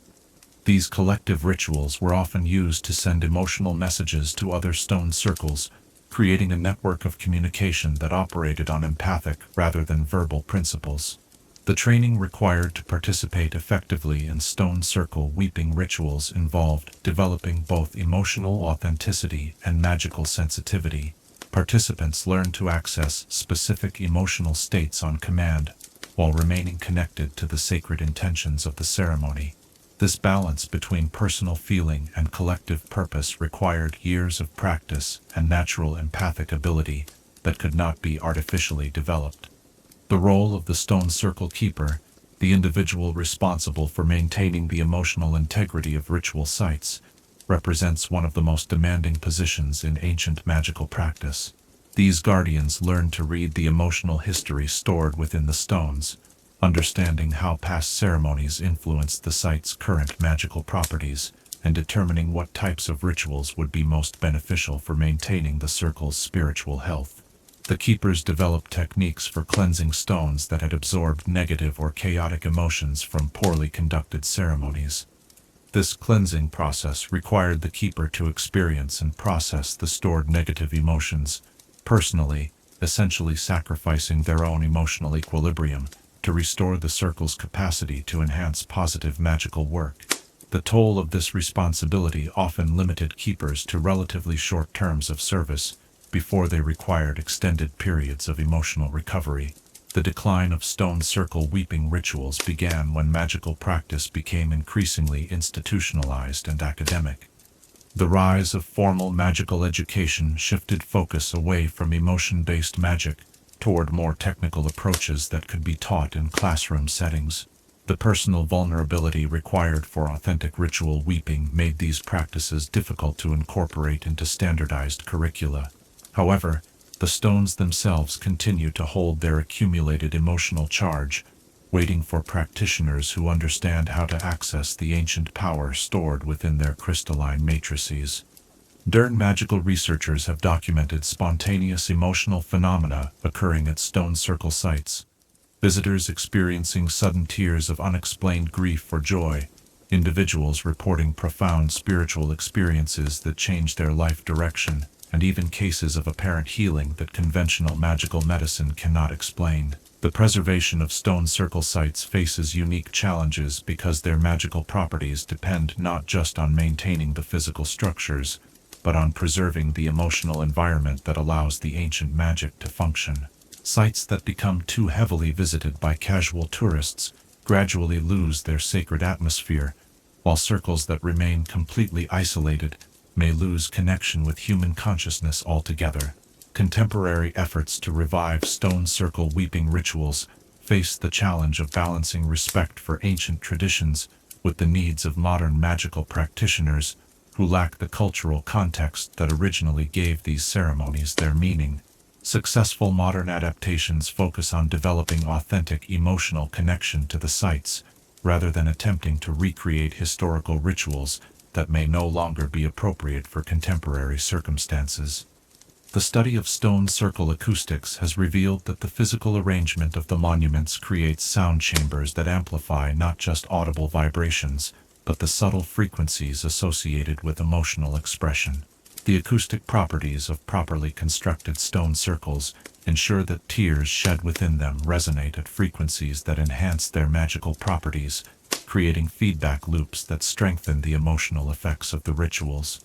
The relationship between stone circles and other forms of landscape magic demonstrates the sophisticated understanding that ancient practitioners possessed regarding the interconnected nature of magical forces. Ley lines often connect multiple stone circles, creating networks that allow emotional energy raised at one site to influence magical phenomena at distant locations. These connections explain historical accounts of simultaneous magical events occurring at widely separated circles during major ritual celebrations. The astronomical alignments built into stone circles serve not just as calendars for timing rituals, but as focusing mechanisms that concentrate cosmic influences during emotionally significant ceremonies. Tears shed during lunar eclipses within properly aligned circles can influence magical phenomena for months afterward, while solstice weeping rituals have been known to affect weather patterns across entire regions. The modern rediscovery of stone circle magic has been facilitated by advances in magical archaeology that allow researchers to read the emotional history stored within ancient sites. These techniques reveal the sophisticated magical theory that underlies apparently simple arrangements of standing stones, demonstrating that our ancestors possessed knowledge of emotional magic that rivals or exceeds contemporary understanding. The therapeutic applications of stone circle weeping have attracted attention from magical healers working with patients suffering from emotional trauma or magical disability caused by overwhelming experiences. The amplified healing environment within stone circles allows patients to process difficult emotions in settings that provide both safety and enhanced magical support for their recovery. The ethical considerations surrounding the use of ancient sacred sites for contemporary magical practice require careful balance between respect for historical significance and recognition that these monuments were created to serve the magical needs of living communities.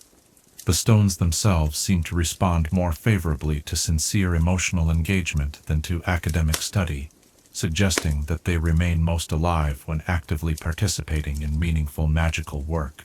As our journey through these ancient circles of stone draws to a close, and the imagined megaliths seem to fade into the gathering darkness like gentle giants returning to their eternal vigil, we are left with profound respect for the wisdom of ancestors who understood that our deepest emotions could be magnified and preserved in living stone.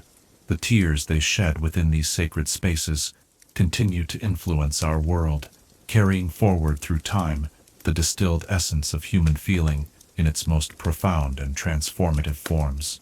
Standing before these monuments to emotion and endurance, what feelings might you be called to offer to the ancient stones, and what wisdom might they share with you through tears that connect your heart to the eternal rhythm of the earth itself? Chapter 8. Traditional wizarding wedding ceremonies and tears of union, in the gentle glow of enchanted candles that burn with flames the color of hope itself, where two hearts prepare to become one, through bonds that transcend the merely physical, there exists a form of magic so profound that it literally creates new forms of reality through the power of love transformed into sacred commitment. As we settle into the warmth of this quiet evening, let us witness the extraordinary role that tears of union play in traditional wizarding wedding ceremonies, where joy and love crystallize into magical forces that bind souls across time and space. The tears shed during wizarding wedding ceremonies represent far more than simple expressions of happiness or sentiment.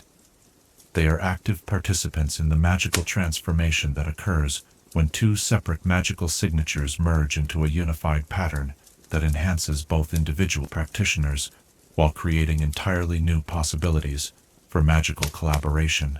These tears of union carry within them the concentrated essence of love voluntarily given, commitment freely chosen, and hope confidently placed in a shared future. Imagine yourself present at such a ceremony, perhaps in the ancient chapel at Hogwarts, where countless magical unions have been celebrated, feeling the extraordinary buildup of emotional and magical energy that occurs as family and friends gather to witness the creation of a new magical partnership. The very air seems to shimmer with anticipation, as if the universe itself pauses to acknowledge the profound significance of two souls choosing to interweave their destinies. The traditional wizarding wedding ceremony incorporates specific rituals designed to optimize the magical properties of union tears. The exchange of vows takes place within a circle of salt mixed with ground pearls, substances that naturally attract and preserve emotional magic, ensuring that every tear shed during the ceremony contributes to the permanent magical bond being created between the couple. The salt pearl circle serves as both a protective barrier against negative influences and a focusing mechanism that amplifies the transformative power of love-based magic. You can almost feel the sacred nature of this space as the ceremony begins, sensing the way that generations of previous unions have infused the location with accumulated love magic that enhances every subsequent celebration.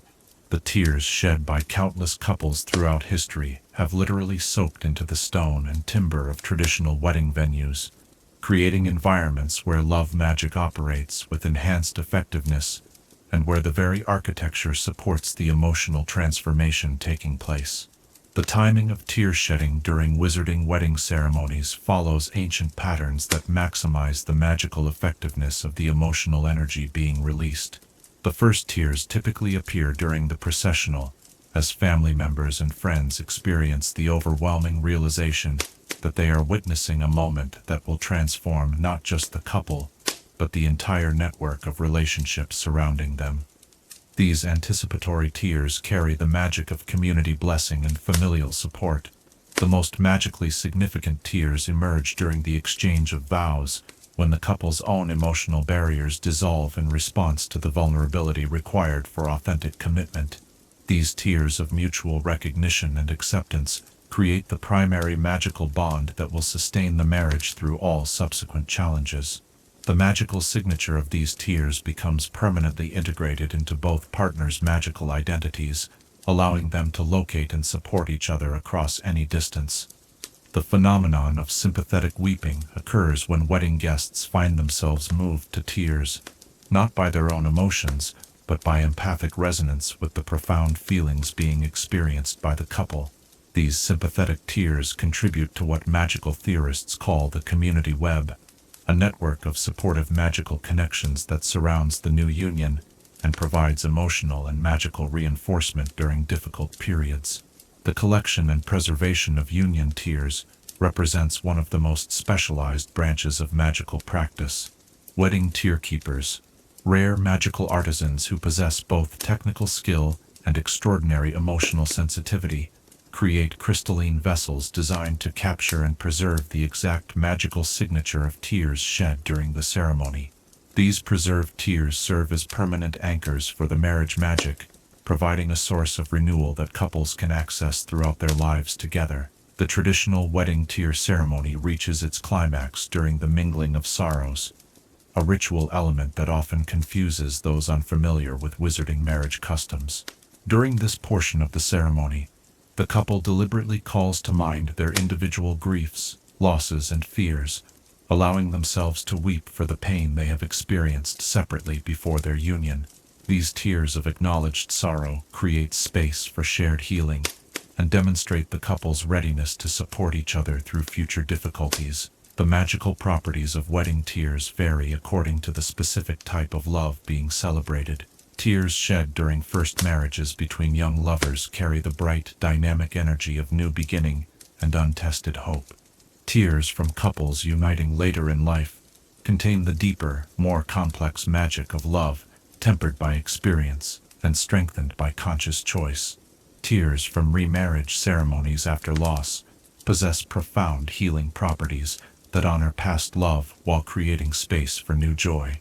The role of wedding witnesses extends far beyond simple legal observation. Their tears become integral components of the magical support structure that will sustain the marriage. The selection of witnesses often considers not just personal relationships, but the emotional and magical qualities that different individuals will contribute to the union through their tears of blessing and support.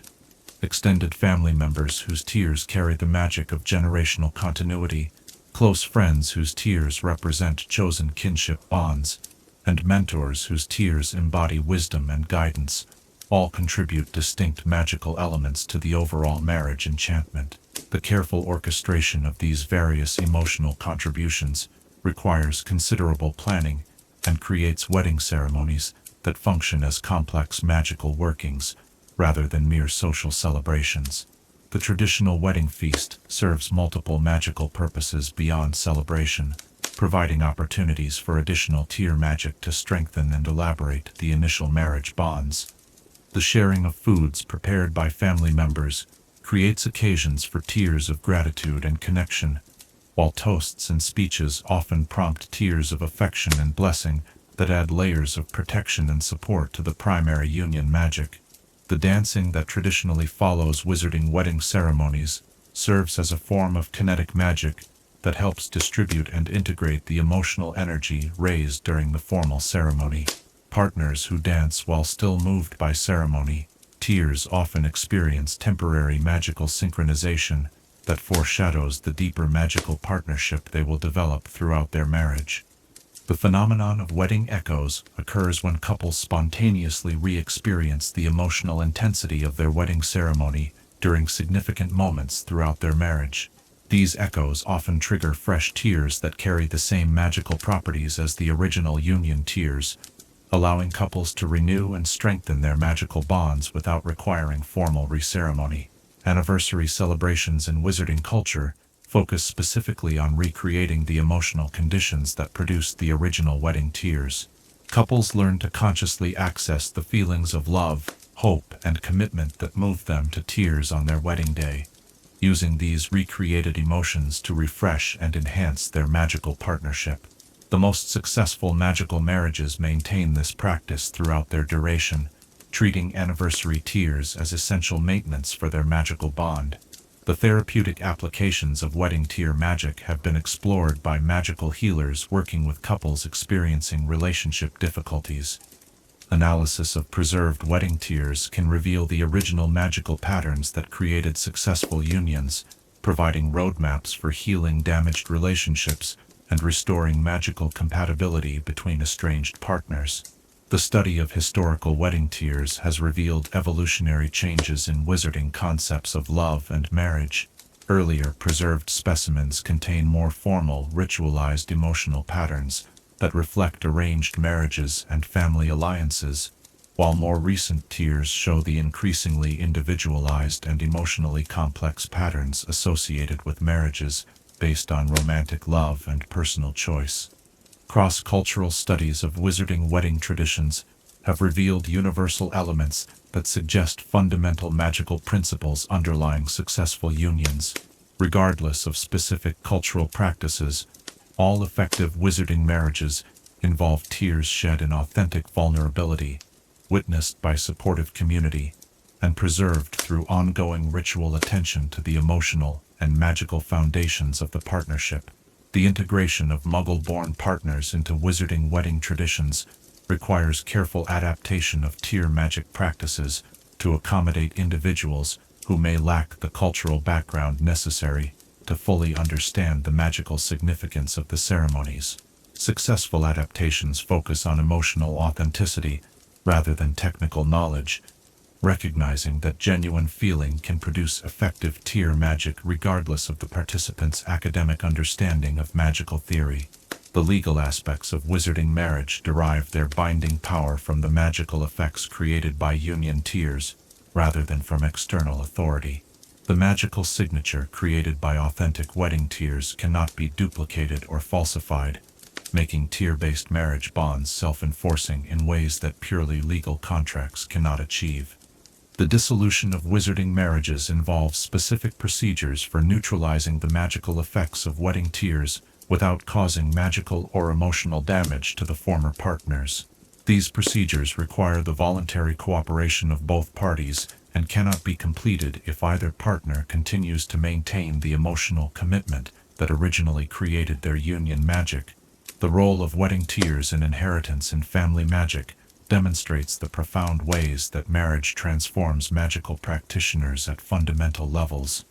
Children born to couples with strong tier-based unions often inherit enhanced magical abilities that reflect the combined and amplified powers of both parents, while families that maintain strong tier magic traditions across generations develop distinctive magical characteristics that persist across centuries. The preservation of wedding tier traditions faces challenges from the increasing secularization of wizarding society and the influence of Muggle marriage customs that lack magical components.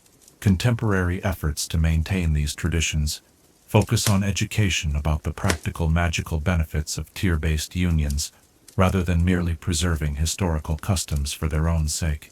The environmental factors that influence wedding tier magic include not just the physical location of ceremonies, but the emotional atmosphere created by family dynamics, seasonal timing, and the broader magical environment surrounding the celebration. Couples planning wizarding weddings often consult specialists who can optimize these factors to ensure maximum magical effectiveness of their union tiers. The relationship between wedding tiers and other forms of family magic demonstrates the interconnected nature of magical bonds within wizarding families. The tiers shed at weddings often influence the magical properties of subsequent family events, creating generational patterns of emotional and magical support that strengthen with each celebration. As our exploration of these most joyous magical ceremonies draws to a close, and the imagined wedding candles seem to flicker with the warm light of love celebrating itself in sacred union, we are left with profound appreciation for the way that genuine emotion can create magical bonds that transcend individual limitations and create new possibilities for shared magical growth. The tears of union continue to flow through wizarding marriages, carrying forward the eternal truth that love shared becomes love multiplied. In witnessing the magical transformation that occurs when two hearts choose to become one, what tears of blessing might you offer to honor the courage required for such profound vulnerability, and what wishes might those tears carry for all who dare to love completely? Chapter 9. Magical Properties of the Four Elements in Tears. Within each droplet that falls from eyes moved by profound emotion lies a perfect microcosm of the universe itself, a tiny sphere containing the essential building blocks of all magical reality, where earth, air, fire, and water unite in harmonious balance to create something far greater than the sum of their individual parts. As we gather in the gentle quietude of this evening, let us explore how the four fundamental elements manifest within magical tears, each contributing its unique properties to the complex alchemy of emotional magic. The elemental composition of magical tears reflects not only the physical substances from which they are formed, but the spiritual essences that govern all magical phenomena throughout the known universe. Unlike ordinary tears, which consist primarily of salt water with trace amounts of proteins and minerals, Magical tears contain measurable quantities of elemental energy that can be detected, analyzed, and even harvested by those who understand the subtle arts of emotional alchemy. Imagine yourself in the laboratory of an ancient alchemist, surrounded by delicate instruments designed to measure forces that exist at the boundary between the physical and spiritual realms. Here, under the soft glow of phosphorescent crystals and the gentle hum of magical apparatus, you would witness the extraordinary process by which emotional energy transforms ordinary bodily fluids into repositories of elemental power that mirror the fundamental forces governing reality itself. The water element within magical tears represents far more than the physical medium that carries other components. It embodies the principle of emotional fluidity, the capacity for feelings to flow, change, and adapt to new circumstances. Water-aspected tears possess remarkable healing properties, particularly for emotional wounds and trauma-related magical disabilities. These tears naturally seek to restore balance and harmony, flowing toward areas of magical or emotional damage, like gentle streams finding their way to drought-stricken ground. You can almost sense the cool, soothing nature of water-dominant tears as they carry within their liquid matrix the accumulated wisdom of all waters, from the first rains that fell upon the young earth, to the tears of joy shed at countless reunions and reconciliations. Water tears possess an inherent memory that allows them to carry emotional information across great distances and extended periods of time, making them invaluable for maintaining connections between separated loved ones. The earth element manifests in tears as crystalline structures that form within the droplets themselves, microscopic mineral formations that serve as storage matrices for long-term emotional energy. Earth-aspected tears possess remarkable stability and endurance, maintaining their magical properties for decades or even centuries when properly preserved. These tears create permanent magical changes rather than temporary effects, literally embedding emotional experiences into the fabric of reality. The grounding properties of earth element tears make them particularly valuable for individuals who struggle with emotional overwhelm or magical instability. Like roots that anchor a tree against the strongest winds, earth tears provide emotional and magical foundation that allows their possessors to weather the most challenging circumstances without losing their essential stability or sense of self. The air element within tears carries the essence of communication and connection, allowing emotional experiences to be shared across the invisible networks that bind all conscious beings together. Air-aspected tears possess the remarkable ability to influence the thoughts and feelings of others, not through magical compulsion, but through the natural resonance that occurs when authentic emotion encounters receptive consciousness. These aerial tears often produce effects that seem to violate the normal limitations of space and time, carrying messages of love, comfort, or warning to individuals who need to receive them regardless of physical distance. The air element within tears explains the phenomenon of sympathetic weeping, where individuals find themselves moved to tears by the emotional experiences of others with whom they share deep connections. The fire element burns within magical tears as concentrated essence of passion, transformation, and spiritual illumination. Fire-aspected tears possess the power to catalyze dramatic changes in both magical ability and emotional maturity, serving as agents of rapid transformation that can accomplish in moments what might otherwise require years of gradual development. The burning nature of fire tears reflects not destruction, but purification, the sacred flames that consume everything that is false or unnecessary, while preserving and strengthening everything that is authentic and essential. These tears often accompany moments of profound spiritual awakening or magical breakthrough, marking the points where old limitations are burned away to make space for new possibilities. The interaction between different elemental aspects within individual tears creates complex magical phenomena that challenge conventional understanding of how elemental forces operate. A single tear might contain predominantly water energy for healing, enhanced by earth energy for permanence, carried by air energy for communication, and activated by fire energy for transformation. These multi-elemental tiers represent the pinnacle of emotional alchemy. The seasonal timing of tear shedding influences the elemental composition of the resulting droplets.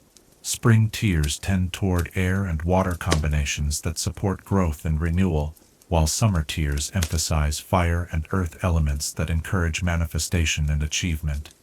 Autumn tears blend water and earth energies that facilitate release and integration, while winter tears combine air and fire elements that promote introspection and inner transformation. The emotional context that produces tears also determines their elemental character. Tears of grief typically contain high concentrations of water and earth elements, providing the fluidity needed for emotional processing and the stability required for healing. Tears of joy often emphasize fire and air elements, carrying the bright energy of celebration and the communicative power needed to share happiness with others. Tears of anger burn with concentrated fire energy that can accomplish remarkable magical feats when properly channeled, though these tears require careful handling to prevent their transformative power from becoming destructive. Tears of fear tend toward air and water combinations that heighten sensitivity and promote rapid emotional adaptation to new circumstances. The preservation of elementally charged tears requires specialized techniques that maintain the delicate balance between different elemental forces. Earth-dominant tears can be stored in crystalline matrices that provide stability while allowing the earth energy to remain active. Water tears require fluid preservation methods that maintain their natural flow while preventing evaporation of their essential properties. Air-aspected tears must be preserved in vessels that allow controlled interaction with atmospheric influences, while fire tears need containment systems that provide appropriate outlets for their transformative energy, while preventing uncontrolled magical discharge. The most sophisticated preservation techniques create dynamic storage environments that automatically adjust to maintain optimal conditions for each elemental component. The therapeutic applications of elementally sorted tears have revolutionized certain aspects of magical medicine. Healers can prescribe specific elemental combinations to address particular types of magical or emotional dysfunction. Earth tears help patients who struggle with magical instability. Water tears support those dealing with emotional trauma. Air tears assist individuals with communication difficulties, and fire tears facilitate breakthrough in cases of magical stagnation. The brewing of potions using elementally charged tears requires extraordinary skill and sensitivity to the subtle interactions between different elemental forces. Master potioneers, who specialize in tear-based remedies, must understand not only the magical properties of their ingredients, but the emotional contexts that produced them, ensuring that the elemental energies within the tears harmonize with the intended effects of the finished potion. The study of elemental tear magic has revealed that certain locations naturally enhance specific elemental aspects of emotional magic. Mountaintop sites tend to amplify the earth elements in tears shed there, while oceanside locations enhance water aspects. Windy moors strengthen air elements, while locations with natural thermal features boost fire components. The relationship between elemental tears and wand magic demonstrates the profound connections that exist between different forms of magical practice. Wands crafted from woods that resonate with specific elements show enhanced performance when wielded by individuals whose tear magic emphasizes corresponding elemental energies. This compatibility creates feedback loops that strengthen both the wizard's emotional magic and their traditional spellcasting abilities. The cultivation of balanced elemental tear production represents an advanced form of emotional magical training that few wizards ever attempt to master. This practice requires developing authentic access to the full spectrum of human emotion, while maintaining the magical sensitivity necessary to perceive and direct the elemental energies that emotions generate. Practitioners learn to consciously influence the elemental composition of their tears through meditation, visualization, and emotional exercises that strengthen their connection to specific elemental forces. Advanced practitioners can produce tears with predetermined elemental characteristics, creating customized emotional magic for specific purposes or circumstances. The philosophical implications of elemental tier magic challenge traditional boundaries between internal experience and external reality. If human emotions can generate measurable quantities of elemental energy, then the distinction between subjective feeling and objective magical force becomes far less clear than conventional magical theory suggests. The environmental impact of large-scale elemental tier magic has attracted attention from magical ecologists concerned about the long-term effects of concentrated emotional energy on natural magical systems. Areas where intense emotional experiences occur regularly often develop distinctive elemental characteristics that persist for generations, creating unique magical ecosystems that support specialized forms of magical life.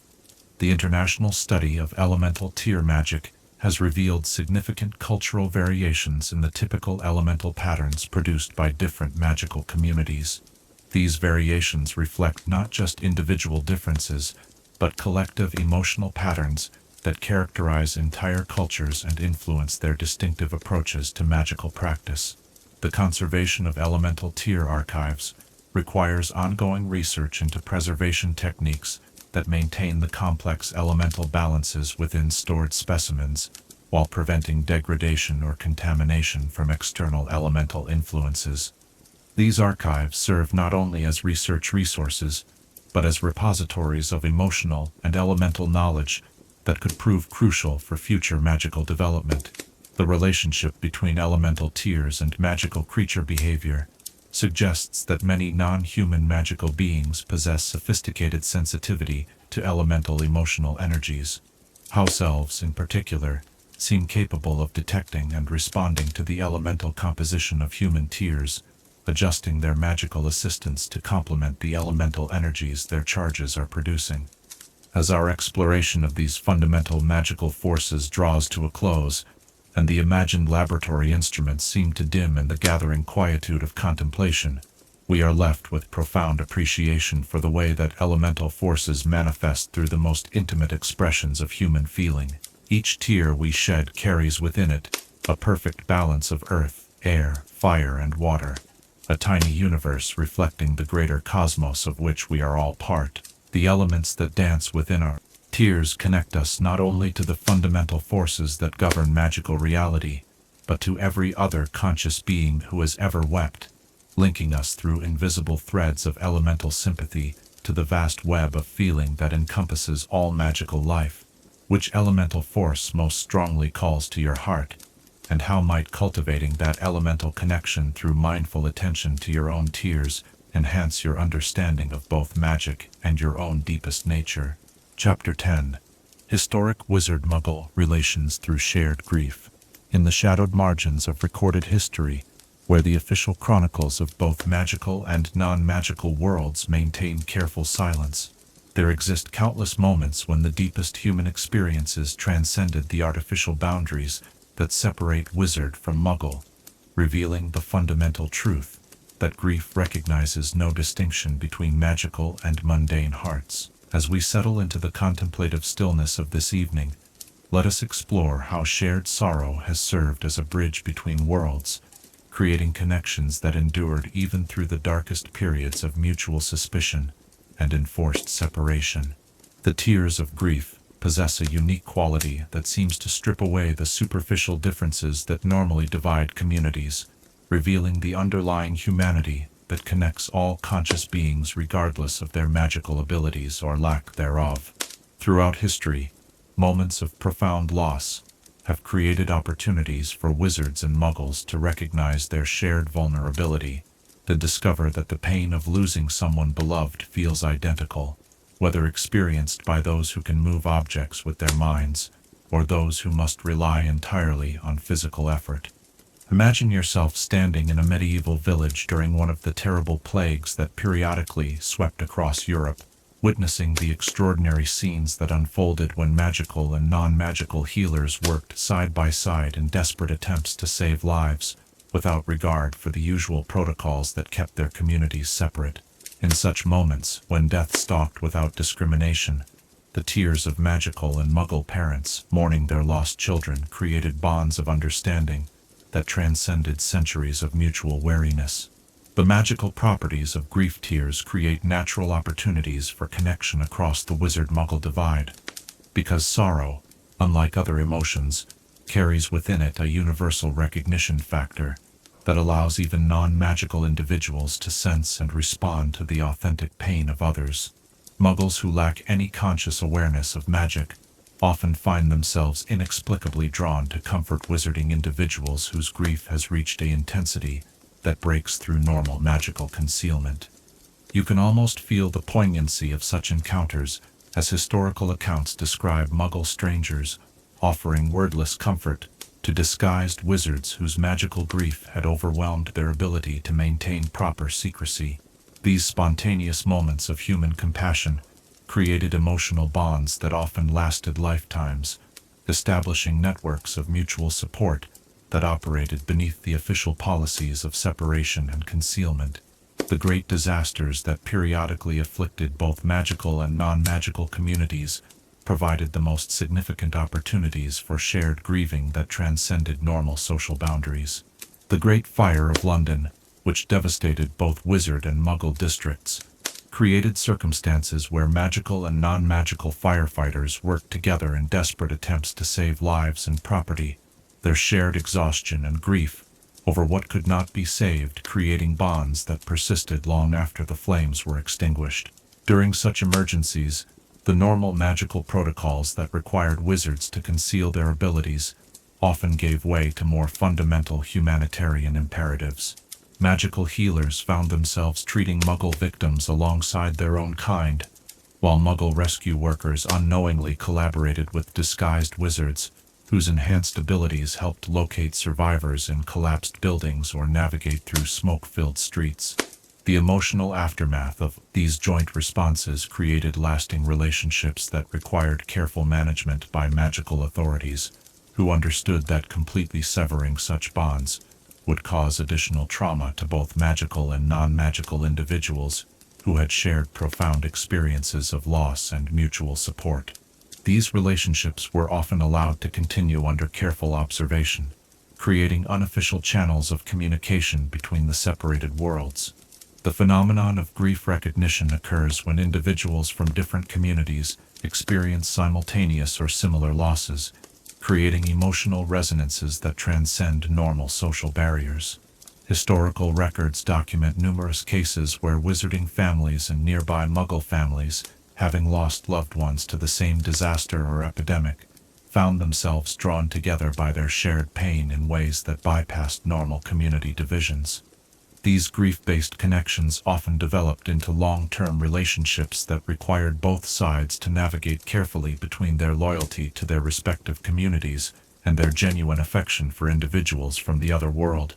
Wizarding parents who had lost children often found comfort in the company of Muggle parents who had experienced similar losses, discovering that the practical details of magical versus non-magical life mattered far less than the shared understanding of what it meant to outlive one's own child. The memorial traditions that developed around significant shared tragedies reflect the deep human need to honor loss collectively, regardless of the magical or non-magical status of those being remembered. Certain graveyards and memorial sites became unofficial neutral ground, where both wizards and Muggles could gather to remember their dead, with magical families learning to observe their mourning rituals in ways that appeared entirely mundane to non-magical observers. The artistic and literary traditions that emerged from periods of shared grief often contained coded references that allowed members of both communities to recognize and remember their mutual experiences without violating secrecy requirements. Folk songs, traditional stories, and commemorative artworks preserved the emotional reality of Wizard-Muggle cooperation during times of crisis, while maintaining the appearance of purely Muggle cultural productions. The role of magical individuals who chose to live permanently within Muggle communities often centered around their ability to provide comfort and support during times of grief and loss. These bridge builders, as they came to be known within certain magical circles, developed sophisticated techniques for offering magical assistance in ways that appeared entirely natural to their non-magical neighbors, creating lasting benefits for Muggle communities while maintaining essential secrecy protocols. The healing traditions that developed in areas where wizards and muggles had experienced shared tragedies often incorporated magical techniques that had been adapted to work within apparently non-magical frameworks. Muggle healers unknowingly learned modified versions of magical healing approaches that had been demonstrated during emergency situations, creating medical traditions that contained genuine magical effectiveness without requiring conscious magical ability to implement. The preservation of shared grief memories required delicate balancing between the need to honor important emotional experiences and the necessity of maintaining magical secrecy. Memory modification techniques were sometimes employed to alter the specific details of Wizard-Muggle cooperation, while preserving the emotional bonds and mutual respect that had developed through shared loss, allowing relationships to continue without compromising security requirements. The children born to families that had developed close relationships through shared grief often inherited a unique sensitivity to the other community that persisted throughout their lives. These individuals frequently became informal ambassadors between worlds, developing careers and interests that allowed them to serve both magical and non-magical communities, while maintaining appropriate boundaries between their dual loyalties. The legal frameworks that governed Wizard-Muggle interactions during periods of shared grief required constant adaptation to accommodate the reality that genuine human emotions could not be easily contained within rigid bureaucratic categories.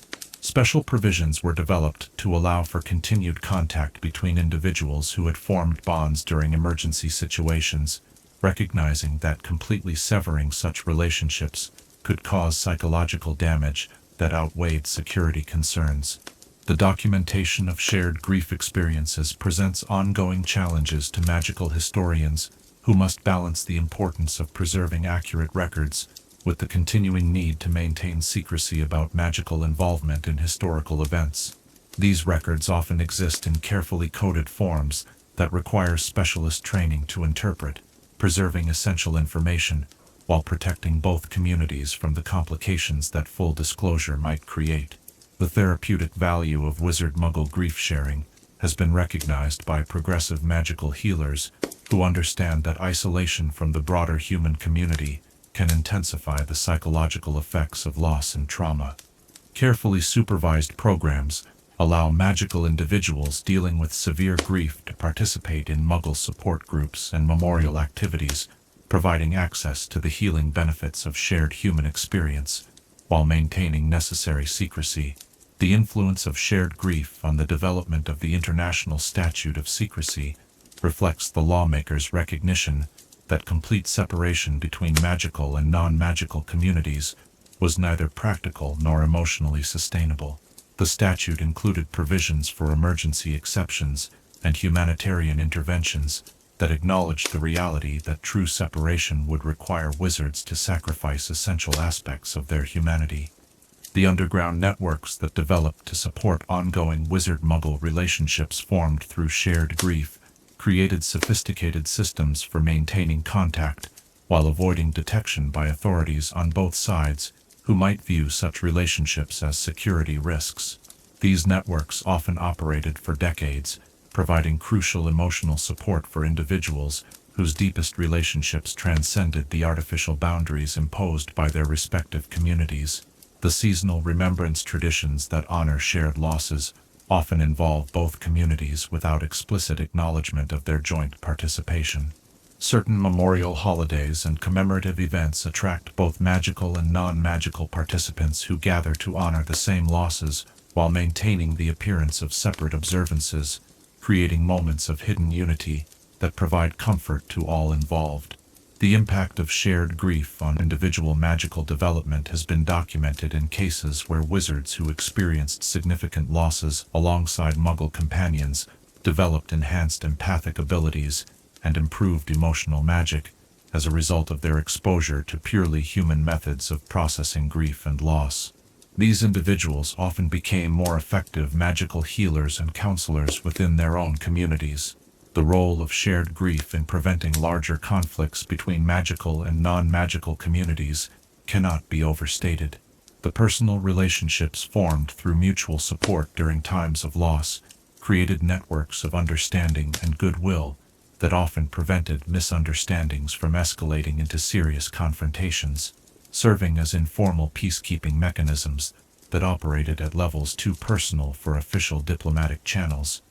The future of Wizard-Muggle relations continues to be influenced by the historical legacy of shared grief, as descendants of families that supported each other through difficult times often inherit predispositions toward cooperation and mutual understanding that persist across generations.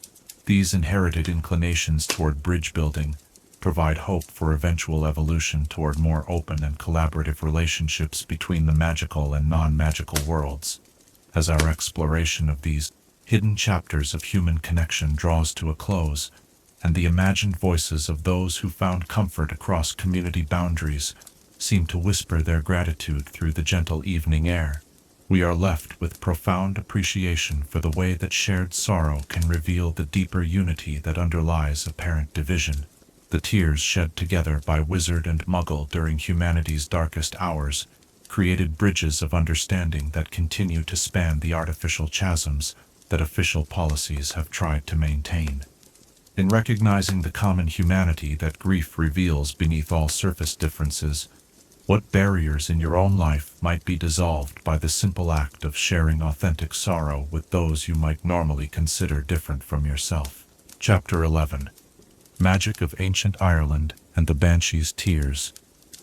Across the Emerald Hills, where mist clings to ancient stones and the very air seems thick with memories older than written words, there exists a form of magic so profound and melancholy that it touches the boundary between life and death itself, carried upon the ethereal tears of beings who serve as guardians of the threshold between worlds. As the gentle darkness of evening settles around us, like the soft cloak of Celtic twilight, let us journey to the mystical landscapes of ancient Ireland, where the tears of the Banshee have woven themselves into the very fabric of magical tradition. The Banshee, from the Gaelic Bean Sidhe, meaning woman of the fairy mounds, represents far more than folklore or superstition to those who understand the deeper currents of Celtic magical tradition. These ethereal beings serve as keepers of familial bonds that transcend death, their mournful tears carrying within them the accumulated love, loss, and legacy of entire bloodlines spanning countless generations. Their weeping marks not merely the approach of death, but the moment when the veil between worlds grows thin enough for profound magical transformation to occur. Imagine yourself walking through the rolling countryside of County Cork, or the windswept cliffs of the Aran Islands, feeling the peculiar quality of Irish air that seems to vibrate with otherworldly presence. Here, where every stone circle and sacred well holds memories of rituals performed when the world was young, you might sense the invisible threads that connect each living soul to the Banshees, who have claimed guardianship over their family lines since time immemorial. The tears of the Banshee possess magical properties that exist entirely outside the normal categories of wizarding magic, operating according to principles that predate the establishment of formal magical education and the codification of spells into teachable disciplines. These tears carry within them what Celtic magical scholars call threshold magic, the power to facilitate passage between different states of existence, whether from life to death, from sorrow to acceptance, or from one phase of magical development to another. You can almost hear the haunting quality of Banshee tears as they fall upon the ancient landscape, each droplet carrying within it the essence of a soul's journey through life, and the accumulated wisdom that comes from witnessing countless cycles of birth, growth, love, loss, and transformation. Unlike tears shed by living beings, Banshee tears contain the perspectives of those who exist simultaneously in multiple realms, offering insights that transcend the limitations of purely mortal understanding. The relationship between Banshees and the families they serve extends far beyond the simple announcement of impending death that features in popular folklore. These spiritual guardians weave themselves into the emotional and magical fabric of their chosen bloodlines, their tears serving as a form of protective magic that guides family members through the most challenging passages of their lives.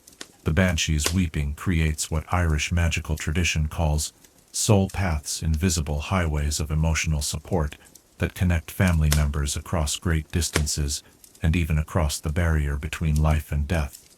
The collection and preservation of Banshee tears represents one of the most sacred and demanding practices in Celtic magical tradition.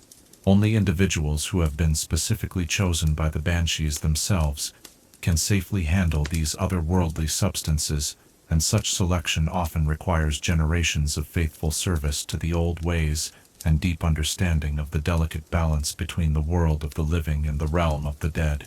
The magical applications of Banshee tears focus primarily on facilitating transitions and providing comfort during periods of profound change or loss.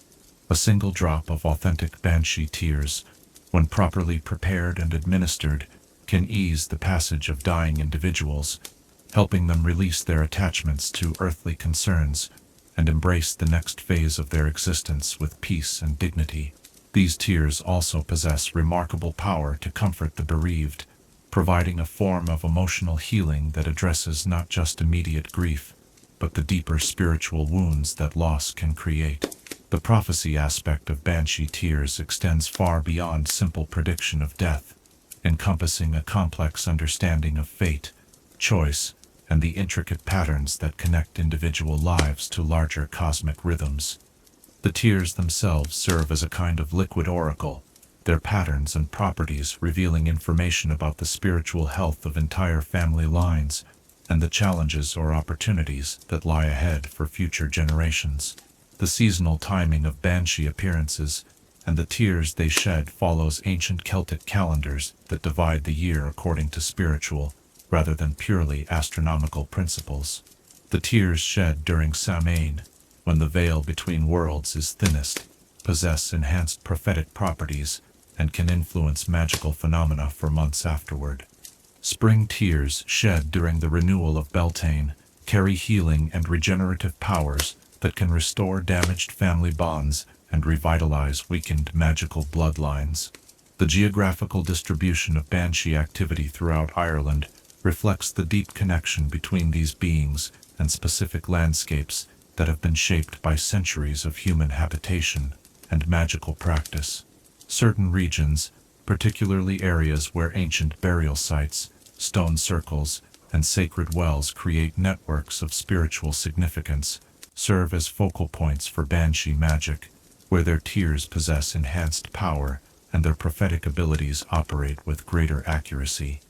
The relationship between Banshees and other forms of Irish magical practice demonstrates the sophisticated integration of different magical traditions that characterized ancient Celtic culture. Druids learned to interpret Banshee tears as part of their divination practices, while Celtic healers incorporated Banshee magic into their therapeutic work, recognizing that some forms of illness originated from spiritual imbalances that only otherworldly intervention could address. The preservation of Banshee magical traditions through the centuries of political and religious upheaval that transformed Ireland required extraordinary dedication from practitioners who risked persecution and loss of livelihood to maintain their connection to these ancient spiritual guardians. The knowledge was often preserved through families who served as hereditary keepers of Banshee lore, passing down not just information, but actual relationships with specific Banshees from generation to generation. The immigration of Irish magical families to other parts of the world created unique challenges for maintaining Banshee connections, as these spiritual guardians seemed intrinsically linked to the Irish landscape, and often could not easily follow their families to distant lands. Some families discovered that their Banshees could maintain connection across oceanic distances, while others found that new spiritual guardians emerged to serve their needs in their adopted homelands.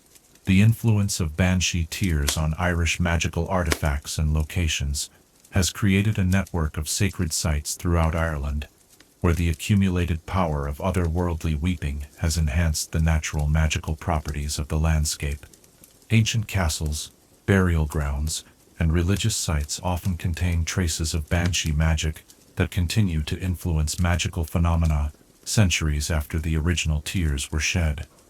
The interaction between Banshee magic and modern wizarding practice presents ongoing challenges for contemporary Irish magical practitioners, who must balance respect for ancient traditions with the requirements of international magical law and the practical necessities of living in an increasingly connected world.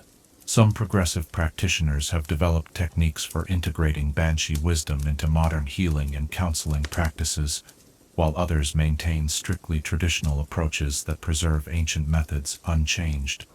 The study of Banshee tier magic by international magical researchers has revealed principles that challenge conventional understanding of how consciousness interacts with magical forces. The Banshees appear to exist in a state of expanded awareness that encompasses multiple timelines simultaneously, allowing them to perceive patterns and connections that remain invisible to beings confined to linear temporal experience. The therapeutic applications of Banshee magic have attracted attention from magical healers working with patients suffering from complicated grief, spiritual crisis, and magical ailments that seem to originate from disturbances in the patient's relationship with deceased family members. Carefully conducted sessions involving Banshee communication can provide resolution for spiritual conflicts that conventional magical medicine cannot address. The ethical considerations surrounding the use of Banshee magic require careful attention to issues of consent, spiritual autonomy, and respect for the natural cycles of life and death. Banshees serve as guardians of cosmic balance and will not allow their magic to be used for purposes that violate the natural order or attempt to reverse processes that are meant to occur for the spiritual growth of those involved. The conservation of Banshee magical sites faces unique challenges from both development pressure and the gradual weakening of traditional Irish magical culture. Efforts to preserve these sacred locations must address not just physical protection, but the maintenance of the spiritual and cultural conditions that allow Banshees to continue their ancient work as guardians of threshold magic. The role of Banshee magic in Irish magical education remains controversial, with some educators arguing for the inclusion of traditional Celtic magical practices in formal curricula, while others maintain that Banshee magic cannot be effectively taught in academic settings and must be learned through direct spiritual apprenticeship within traditional family structures.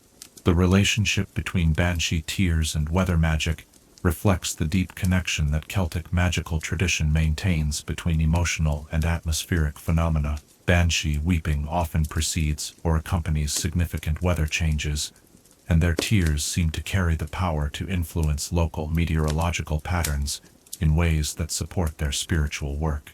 The international recognition of Banshee magic as a legitimate branch of magical practice has grown slowly, hampered by cultural misunderstandings and the difficulty of studying phenomena that operate according to spiritual, rather than purely technical principles. Recent international conferences on traditional magical practices have begun to acknowledge the sophistication and effectiveness of Celtic otherworldly magic. The future preservation of Banshee magical traditions depends largely on the willingness of younger generations of Irish magical practitioners to accept the responsibilities and spiritual demands that come with maintaining relationships with otherworldly guardians. This preservation requires not just academic knowledge, but genuine spiritual development and commitment to serving the ancient purposes that Banshees represent.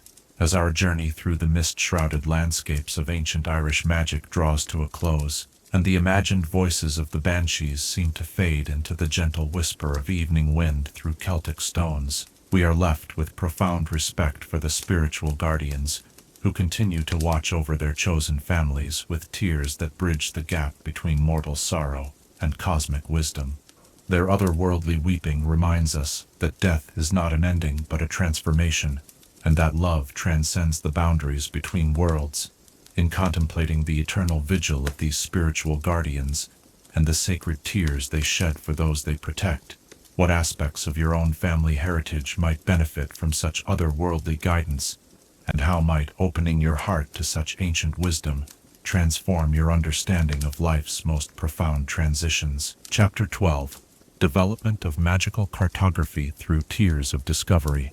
In the hushed chambers where ancient maps unfurl like captured dreams, their surfaces shimmering with pathways that exist only for those who possess the courage to venture into the unknown, there lies a remarkable history of magical exploration, powered not by ambition or conquest, but by the tears of wonder shed by those who first glimpsed the hidden territories that lie beyond ordinary perception. As we draw near the conclusion of our journey through the many mysteries of magical tears, let us explore how the salt-sweet droplets of discovery have guided the development of magical cartography, creating maps that chart not merely geographical features, but the emotional and spiritual landscapes that define the true boundaries of the wizarding world.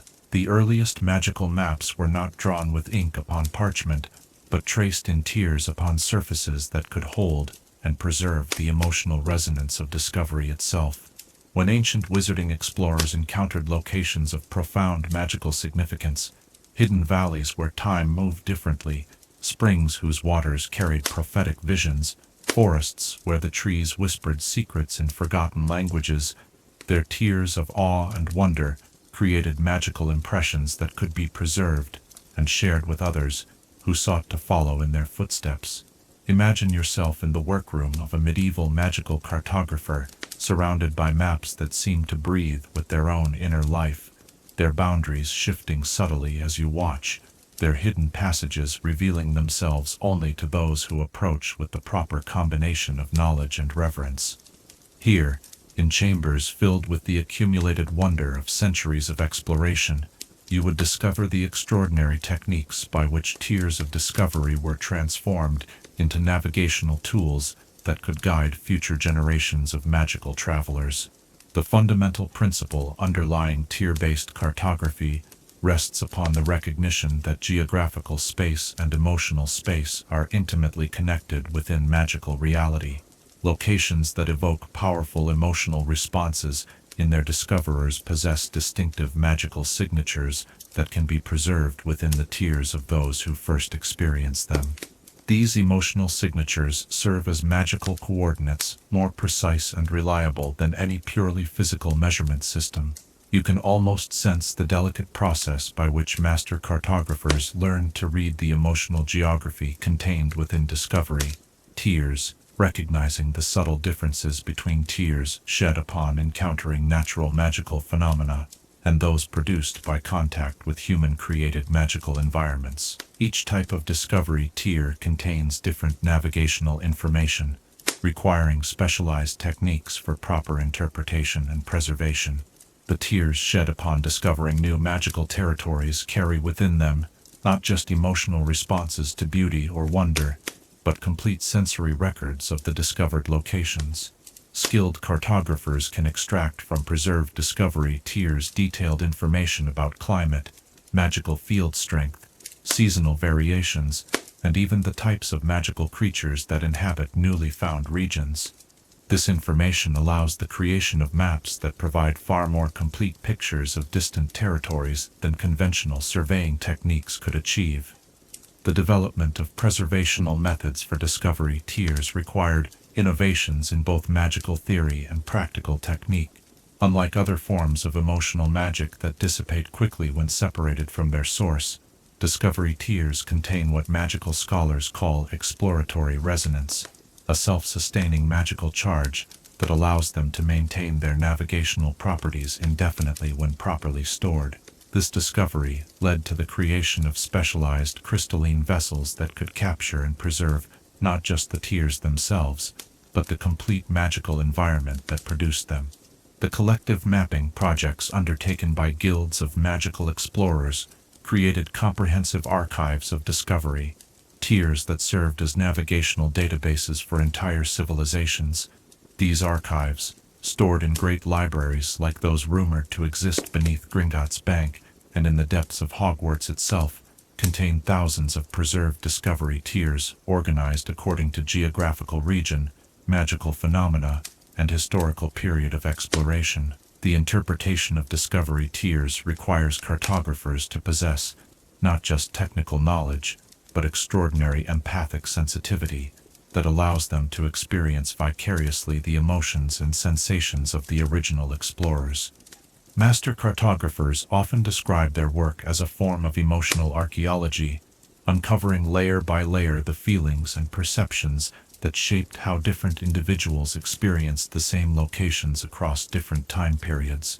The accuracy of tier-based maps exceeds that of conventional cartography, because emotional responses to magical environments reflect subtle but significant details that purely physical surveys might overlook. A location that appears unremarkable to mundane observation might evoke profound emotional responses in magical explorers who sense hidden enchantments, dangerous magical fields, or the lingering presence of significant historical events. The seasonal timing of explorations significantly influences the navigational value of the tiers produced, as magical environments often undergo cyclical changes that affect both their accessibility and their magical properties. Discovery tiers shed during the spring equinox capture environments in their most receptive and growth-oriented phases, while those shed during winter solstice preserve information about locations in their most introspective and magically concentrated states. The collaborative aspect of magical cartography emerges from the recognition that individual perspectives, no matter how sensitive or skilled, cannot capture the complete magical reality of complex environments. The most comprehensive magical maps incorporate discovery tiers from multiple explorers who visited the same locations under different circumstances, creating multi-dimensional navigational tools that reveal the various aspects and possibilities that different magical territories offer. The preservation of discovery tier archives faces unique challenges from both the natural degradation that affects all magical materials and the risk that emotional resonances might become contaminated by exposure to inappropriate magical influences. Archival cartographers must maintain carefully controlled environments that protect stored tiers from magical interference, while ensuring that the emotional charges remain accessible for future consultation. The training required to become a professional magical cartographer combines traditional surveying skills with advanced empathic development and specialized knowledge of preservation techniques for emotional magic. Students must learn not only how to create accurate geographical representations, but how to translate emotional experiences into symbols and notations that other magical travelers can understand and utilize. The international standardization of magical cartographic symbols and conventions required extensive cooperation between different magical communities, each of which had developed unique approaches to representing emotional and magical phenomena on maps. The establishment of common standards allowed for the creation of comprehensive atlases that magical travelers could use regardless of their cultural background or native magical traditions. The relationship between magical cartography and broader magical education reflects the recognition that understanding geographical space is essential for advanced magical practice. Students at institutions like Hogwarts learn to read magical maps not just as navigational tools, but as resources for understanding how magical forces operate within specific environments and how historical events have shaped the magical properties of different locations. The development of self-updating magical maps represents one of the most sophisticated applications of discovery tier technology. These maps incorporate preservation chambers that continue to collect and integrate discovery tiers from ongoing explorations, allowing them to maintain current information about changing magical environments without requiring constant manual updating by cartographers. The ethical considerations surrounding the use of discovery tiers in cartography include questions about the ownership of emotional experiences and the rights of explorers to control how their discoveries are shared with others. Some magical communities have developed protocols that require explicit consent from original discoverers before their tiers can be incorporated into publicly available maps. The military applications of tier-based cartography have influenced the development of specialized maps designed for magical security and defense purposes. These classified maps incorporate discovery tiers that reveal information about magical vulnerabilities, hidden passages, and strategic advantages that ordinary maps would not show, making them valuable tools for magical law enforcement and international magical relations.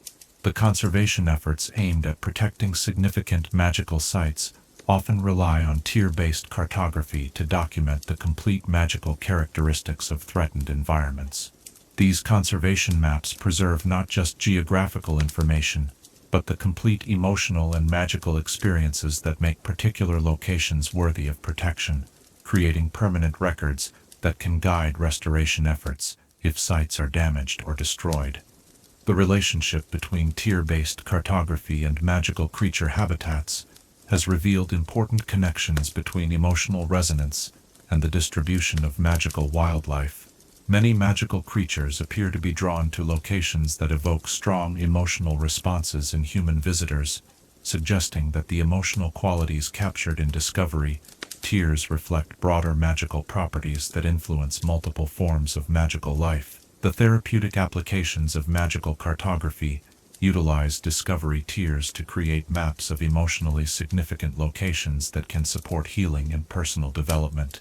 These therapeutic maps help individuals navigate not just physical space, but emotional landscapes, providing guidance for journeys of self-discovery and spiritual growth that parallel geographical exploration. The future development of magical cartography continues to benefit from advances in tier preservation technology and empathic sensitivity training that allow cartographers to extract increasingly detailed and accurate information from Discovery tiers. These advances promise to create maps of unprecedented precision and comprehensiveness that will support magical exploration and education for generations to come.